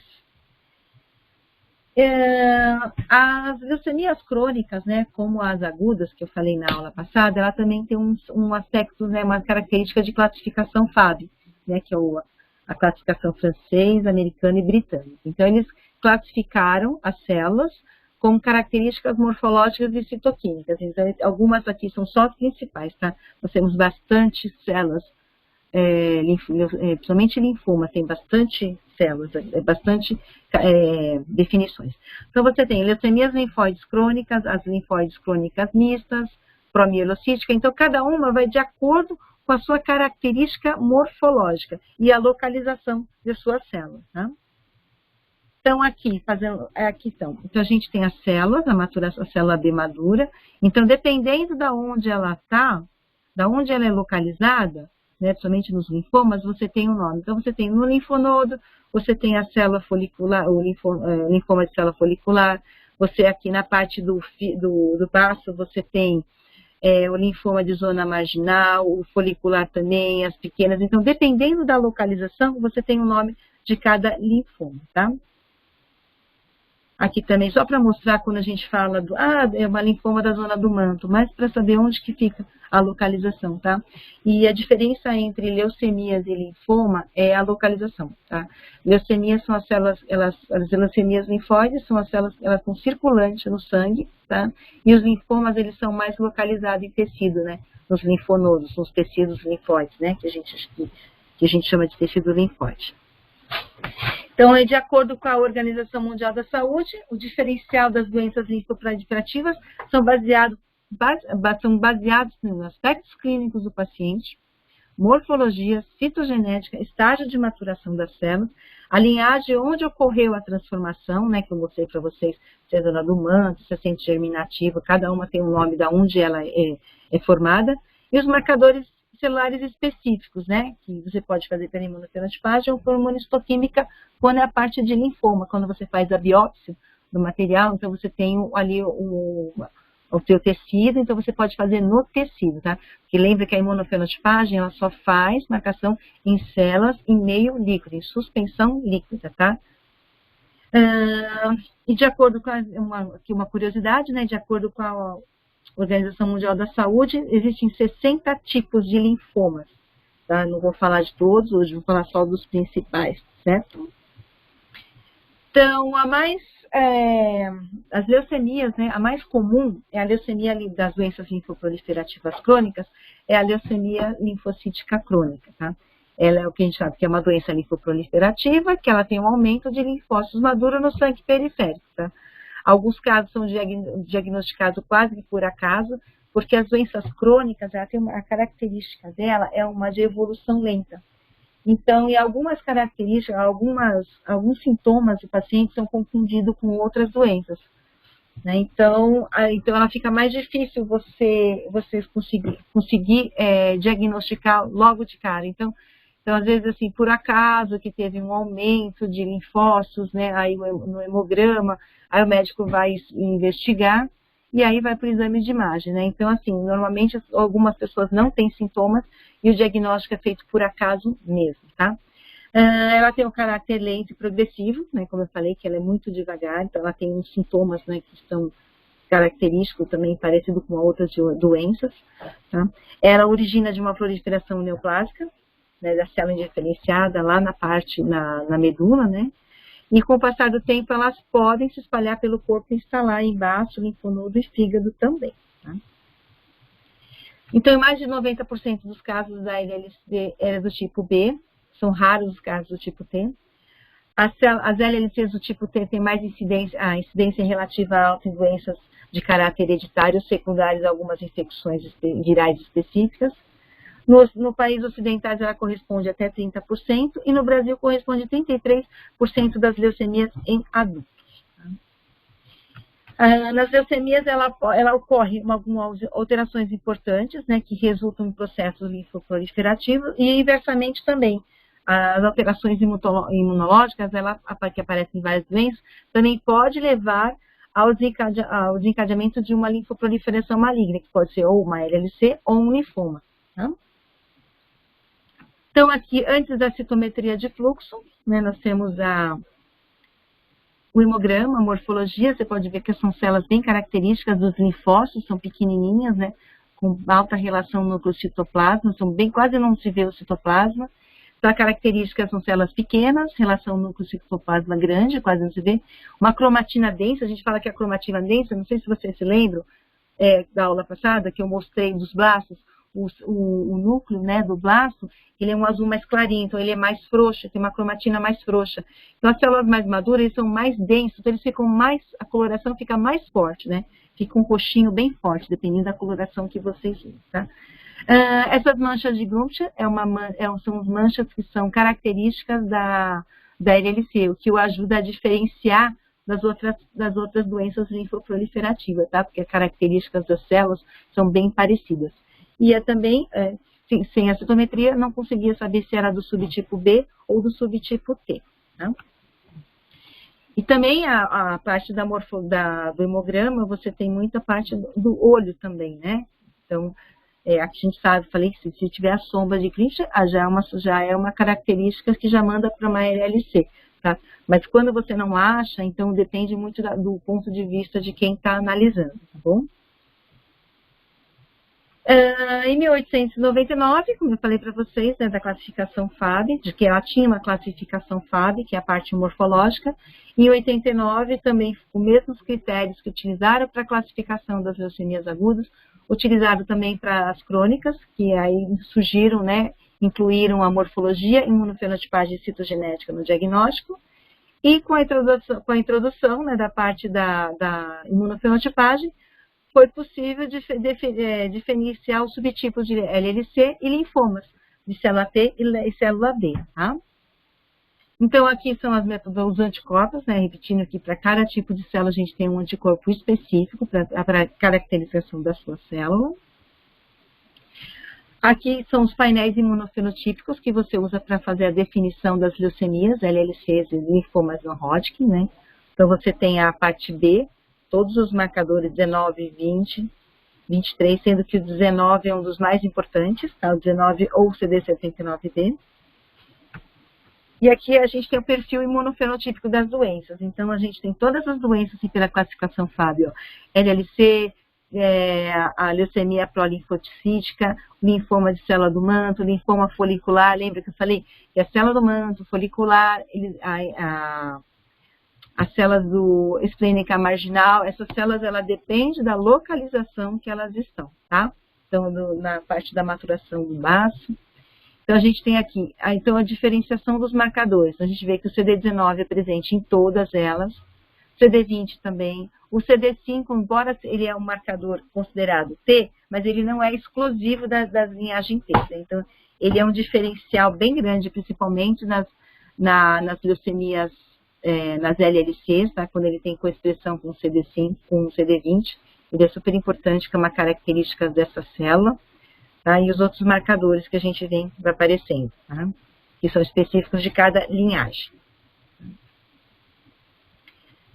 Aqui depois da citometria, com a morfologia, as características, né, das células, para o subtipo B. Então, nós tivemos aqui pela imunofenotipagem. Então, a gente tem aqui um caso de LLC, uma LLCB, né, da morfologia. Ela tem uma positividade para CD20 com CD5, que eu falei que isso é super importante para diferenciação também, que essa coexpressão. Ela é CD19 positivo, CD79 negativo, ela não tem FMC7, ela não tem 10, o CD10 é um marcador mais precoce, né? Tem a coexpressão de 23 e ela é monoclonalidade kappa, tá? Então, você faz um cálculo para você saber qual a monoclonalidade de kappa. Normalmente, são 3 moléculas de quando você faz a análise, você tem o kappa e o lambda. Então, para saber como é um como é outro, na verdade, ele é lambda, desculpa. Ela, assim, cada 3 moléculas ou mais de kappa para uma de lambda é a monoclonalidade de kappa. Se você tem 2 moléculas de lambda e uma molécula de kappa, ela é considerada lambda. Então, nesse caso aqui, a gente tem uma população menorzinha de kappa e uma população de lambda, e aqui a kappa. Ela é uma kappa positiva, tá? Aqui é uma diferencial das células que eu coloquei aqui para vocês, que é uma hairy cell, que é uma leucemia cabeluda, que ela tem um marcador que diferencia das outras leucemias, que é o CD103, que é uma característica dela. Só que ela tem uma característica morfológica diferente. Por isso que ela tem o nome de hairy cell, né? A tricoleucemia, que é a leucemia cabeluda. Ela tem os filamentos, os citoplasmas, assim. Então, isso é uma característica bem típica das leucemias hairy cell, além da expressão do CD103 extremamente positiva, tá? Falamos um pouquinho da B, agora nós vamos falar um pouquinho das neoplasias de células T, que são os linfomas não-Hodgkin das células T, tá? Então, aqui os marcadores das células T, você tem o CD2, o CD3. O CD3 é super importante, com ele que você vai definir a sua população de 4, 8, e você vai fazer a exclusão de quem é as células NK, porque as células NK, elas são 16, 56 e 57 positivos, mas porém elas são CD3 negativos. É onde você faz a sua exclusão das células NK em relação às células T, tá? Aqui também tem as características imunofenotípicas, classificação FAB delas, né? Elas são raras, mas ela tem as suas classificações também, né? O tipo T, então você tem a marcação imunofenotípica CD2, CD3, aí você tem a expansão clonal CD3 da NK, como eu falei, que é o 3 negativo, CD16 e 53 positivo, a prolinfocítica de célula T, a linfocítica de célula T do adulto, e a de cesarina. Essas daqui são secundárias, tá? Associada, essa daqui principalmente, a linfoma T do adulto é associada para a infecção do HPLV1, tá? Então, era uma leucemia secundária. Aqui é uma imunofenotipagem do caso T, que é uma TCR alfa-beta positivo também. Então, ela tem TDT negativo, que mostra que ela é uma célula mais madura, que o TDT ele expressa mais nas células imaturas. CD3, a gente não tem população de blastos, a população de linfócitos aqui é uma distribuição normal, tá? Então, CD3, CD1A, CD5. E, de acordo com os resultados obtidos pela citometria, pela morfologia, isso vai dar, claro que, principalmente com os dados clínicos do paciente, vai auxiliar a equipe médica a melhor conduta terapêutica para o paciente em questão. Então, tanto nas leucemias agudas como nas crônicas, a gente também faz a pesquisa de doença residual mínima, por isso que eu vou repetir aqui também, tá? Que a doença residual mínima é o número de células neoplásicas detectado durante ou após o tratamento. Então, as crônicas também, durante o tratamento, é feita a pesquisa de doença residual mínima para ver a eficiência do protocolo terapêutico que a equipe médica escolheu para a conduta deste paciente. Então, normalmente ele faz o monitoramento por citometria de fluxo, porque você não consegue fazer por morfologia, é só por citometria de fluxo mesmo, porque a citometria de fluxo consegue detectar uma única célula neoplásica em 100 mil células analisadas, tá? E, além de tudo isso, ela também ajuda na ver se o paciente é recidiva, a probabilidade de recidiva do paciente. Então, o que a gente faz? A doença residual mínima, normalmente a gente utiliza o mesmo painel dos anticorpos monoclonais utilizados no diagnóstico. de preferência fazer no mesmo laboratório que foi feito o laudo da imunofenotipagem. Então, assim, dependendo do resultado, como eu falei para vocês, da doença residual mínima, pode ocorrer uma alteração na conduta terapêutica do paciente, e se o paciente respondeu bem, eles podem diminuir a conduta, colocar um medicamento menos agressivo, e se ele não respondeu, pode ser colocado um medicamento mais agressivo, e nesse caso, a indicação, quando não responde, você pode ter indicação de transplante de medula óssea, né? Que é as células CD34, que eu falei na aula passada, não vou falar aqui, tá? É a parte de transplante de CD34, você faz a dosagem para saber quando você pode fazer a férias, que aí você faz em doador ou no próprio paciente, tá? Na alteração da conduta terapêutica, né, é super importante para verificar a doença residual mínima, principalmente nas doenças linfoproliferativa crônica, principalmente nos linfomas.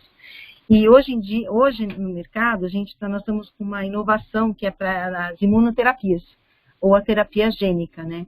Então, dependendo da resposta do paciente em relação ao tratamento, fez a doença residual mínima e verificou que ele não está respondendo ao tratamento, né? Nós temos a opção agora, que é uma terapia nova no mercado, que estamos usando, que é a terapia de células CAR-T, que é a célula C do receptor quimérico. Então, isso você pega a célula do próprio paciente, você faz uma modificação na célula, na parte lá da célula T, e ela é utilizada para fazer tratamento de linfomas de células grandes B que não respondem ao tratamento convencional. Então, isso está sendo uma nova opção de tratamento para esses pacientes de linfoma que costuma ser muito agressivos. E também, dependendo do resultado, você também tem a terapia de inibidores de ponto de verificação, que é conhecida como PD1, né? Então, você faz o PD1, ele se liga ao PDL1, que aí que vai permitir que a célula T, ela vai em cima das células cancerígenas e elimine essas células cancerígenas. Então, é um tratamento, normalmente, para recidiva de linfoma de Hodgkin, que é um linfoma super agressivo, tá? Então, por isso que é importante fazer o monitoramento da doença com uma pesquisa de doença residual mínima, tá? Uma outra característica das doenças linfoproliferativas é o acúmulo de linfócitos maduros, e normalmente eles se acumulam na fase G0 do ciclo celular, né, que isso está relacionado com a inibição da apoptose. Então, ele acumula no G0, ele não consegue mandar sinal para continuar o seu ciclo celular normal, então ele fica ele permanece ali, né, e a apoptose, né, o significado que normalmente as LLC apresentam um aumento significativo da proteína BCL2, que é ela que inibe a apoptose das células, ela que provoca, né, acumula as células neoplásicas no sangue periférico. Então, vamos explicar aqui. Então, isso aqui para vocês uma figura ilustrativa, né, de uma análise do ciclo celular, que onde você tem a G0, G1, a fase S e a G2M, e as doenças linfoproliferativas, elas se acumulam aqui, então ela não consegue ir para frente, elas ficam todas acumuladas no G0, tá? A gente tem alguns reagentezinhos que você pode fazer avaliação desse ciclo celular. E não sei se vocês perceberam na aula, eu coloquei uma parte assim uns links que são interessantes vocês seguirem. Se precisar, depois a gente passa para vocês, que explica um pouquinho melhor, que nem essa parte do ciclo celular mostra todinha a parte da proliferação das células. É bem interessante, tá? Da apoptose, né? Que o acúmulo das células está relacionado com a inibição da apoptose. Por que ocorre esse acúmulo, essa inibição da apoptose? Todas as células, quando elas são produzidas, lá no sistema hematopoético, lá atrás, ela tem um sistema que chama apoptose, que é a morte programada celular. Ou seja, ela nasce, ela passa por toda a maturação e no final da vida dela, né, ela entra em apoptose, as enzimas são ativadas, né, a ser autoativas e elimina a célula da circulação. Normalmente uma célula dura 120 dias, tem um período de vida de 120 dias, desde a produção até a morte dela, tá? Então isso não ocorre com as células das LLCs. Então ela não tem esse equilíbrio. Então o que eu preciso desse equilíbrio? Então a célula tem a vida, o BCL2, o excesso de BCL2 segura na vida, e conforme vai maturando, a gente tem um equilíbrio entre o BAX e o BCL2, que mantém a célula bem equilibrada, e conforme ela vem da maturação da célula, ela vai perdendo a BCL2, e vai ganhando mais Bax, que o Bax é uma proteína da família também dos BCL2, mas ele é promotor da morte. Enquanto o BCL2 é o inibidor, o Bax é o promotor, tá? Então, aqui eu mostro para vocês, que é uma expressão, essa aqui pela imunofenotipagem, é uma célula que está em equilíbrio. Ela tem BCL2 e Bax, tá? Se fosse só nas LLCs, ela só não teria essa expressão de Bax, ela só estaria aqui na parte da positividade do BCL2, e o Bax é alguma coisa bem pequenininha, tá? Vamos agora, tem os painéis, né? Lembra que eu falei que os laboratórios de diagnósticos, eles já têm alguns painéis pré-definidos, né? E seguem alguns protocolos. Então, em 2005, em 2006, ocorreu a formação de um grupo chamado Grupo Euroflow. O objetivo desse grupo era inovar e padronizar a citometria de fluxo, levando a melhoria global e o progresso do diagnóstico das doenças hematológicas malignas, doenças, né, hematológicas. Então, por que é padronizar? Porque no mercado, nós começaram com o avanço da citometria, começou a entrar muitos citômetros, várias opções, vários parâmetros para análise, vários marcadores, vários fluorófos. Então, para entrar num consenso, para ter um resultado, né, um diagnóstico parecido, eles entraram num consenso, montaram um protocolo, que eles escolheram quais os fluorófos melhores, avaliaram quais os citômetros mais, a configuração dos citômetros que mais se encaixavam, né, com essa inovação de padronização, e eles montaram os protocolos. Alguns laboratórios no Brasil seguem esses protocolos, né? Nem todos seguem o protocolo Euroflow, porque o Euroflow é um protocolo de 8 parâmetros, né? No mínimo são 8 parâmetros, e utilizam o citômetro de 8, que é o Canto, ou o Nevius, que são dois citômetros que foram aprovados pelo grupo Euroflow. E aqui no Brasil, alguns laboratórios utilizam, mas não todos. Por que não todos utilizam? Depende do critério de quem está no laboratório e do equipamento que está disponível. Hoje em dia, nós ainda temos muito no Brasil o Paxcalibur, que é um equipamento mais simples, né? Então ele só faz avaliação até 6 parâmetros, mesmo quando ele está com os 2 lasers. Então isso fica meio desproporcional. E em relação a isso, nós tivemos um outro grupo, o grupo brasileiro, né, que é o GD Fluxo, o Grupo Brasileiro de Citometria de Fluxo, que foi formado em 2010, né, com o objetivo, né, de reunir os profissionais que trabalham com a citometria e para trocarem informações, discutir caso, consensos de protocolo, o que é relevante, o que não é relevante, para poder encaixar todos os laboratórios que fazem a citometria de fluxo, né?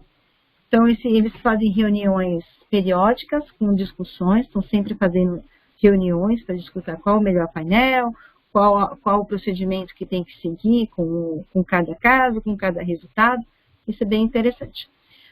Aqui a tabela dos anticorpos de painéis referentes do Euroflow, que a BioLegend faz parte, que a BioLegend é uma marca que a gente representa. Vou falar para vocês daqui a pouquinho. Então, são os anticorpos que são aprovados, né? E os painéis que eles são utilizados, tá bom? Bom, era isso que eu tinha que falar para vocês hoje. Nós vamos apresentar para vocês os nossos parceiros, né? Como eu falei para vocês, a Inopart está há 15 anos no mercado, trabalhando na parte de diagnósticos e pesquisa, né? Life Science, trazendo produtos de ponta, reconhecido internacionalmente. Então, essas são nossas linhas. Para saber um pouquinho melhor de cada uma, entra no nosso site, que vocês conseguem definir para qual linha serve para quê. A gente tem a Cellmark, a GBI, a Kent, a Genomeme e a Zytovision. E a BioLegend. A BioLegend é a linha que a gente trabalha, o nosso foco da BioLegend é para citometria de fluxo. E é na BioLegend que você vai encontrar todos os produtos para citometria de fluxo. Então, nós temos aqui, ela vai ter uma gama de produtos anticorpos monoclonais, né, tem anticorpos com mais de 30 fluorófilos diferentes, os controles itotípicos, as soluções, os reagentes para análise do ciclo celular, para a parte das LLCs, né, os reagentes para avaliação da apoptose, que tem a parte do BCL2, que é a apoptose intrínseca, né, os controles positivos de células CD34, né, e CD4, que isso é super importante, principalmente para fazer a parte do transplante, a monitoramento da doença, tá? E as partículas de calibração do equipamento. Então, além dos anticorpos, a BioLegend, ela tem uma ferramenta, né, que está disponível para todos no site, é só entrar no site. Então, você tem o WebTools, que ele vai mostrar todos aqueles chats que eu mostrei para vocês dos marcadores essenciais para a imunofenotipagem, onde que você encontra cada um, os tampões, né, que você utiliza para auxiliares para fazer a sua metodologia, tá? Os espectros, os índices de brilho, as características dos fluorófilos, tá? Além disso, tem os marcadores celulares, fala sobre umas integrinas, maturação celular, que isso é super interessante, aqueles gráficos que eu mostrei para vocês, tá? E por hoje é só. Espero ter passado um pouco da minha experiência sobre a citometria nas doenças linfoproliferativas crônicas para vocês.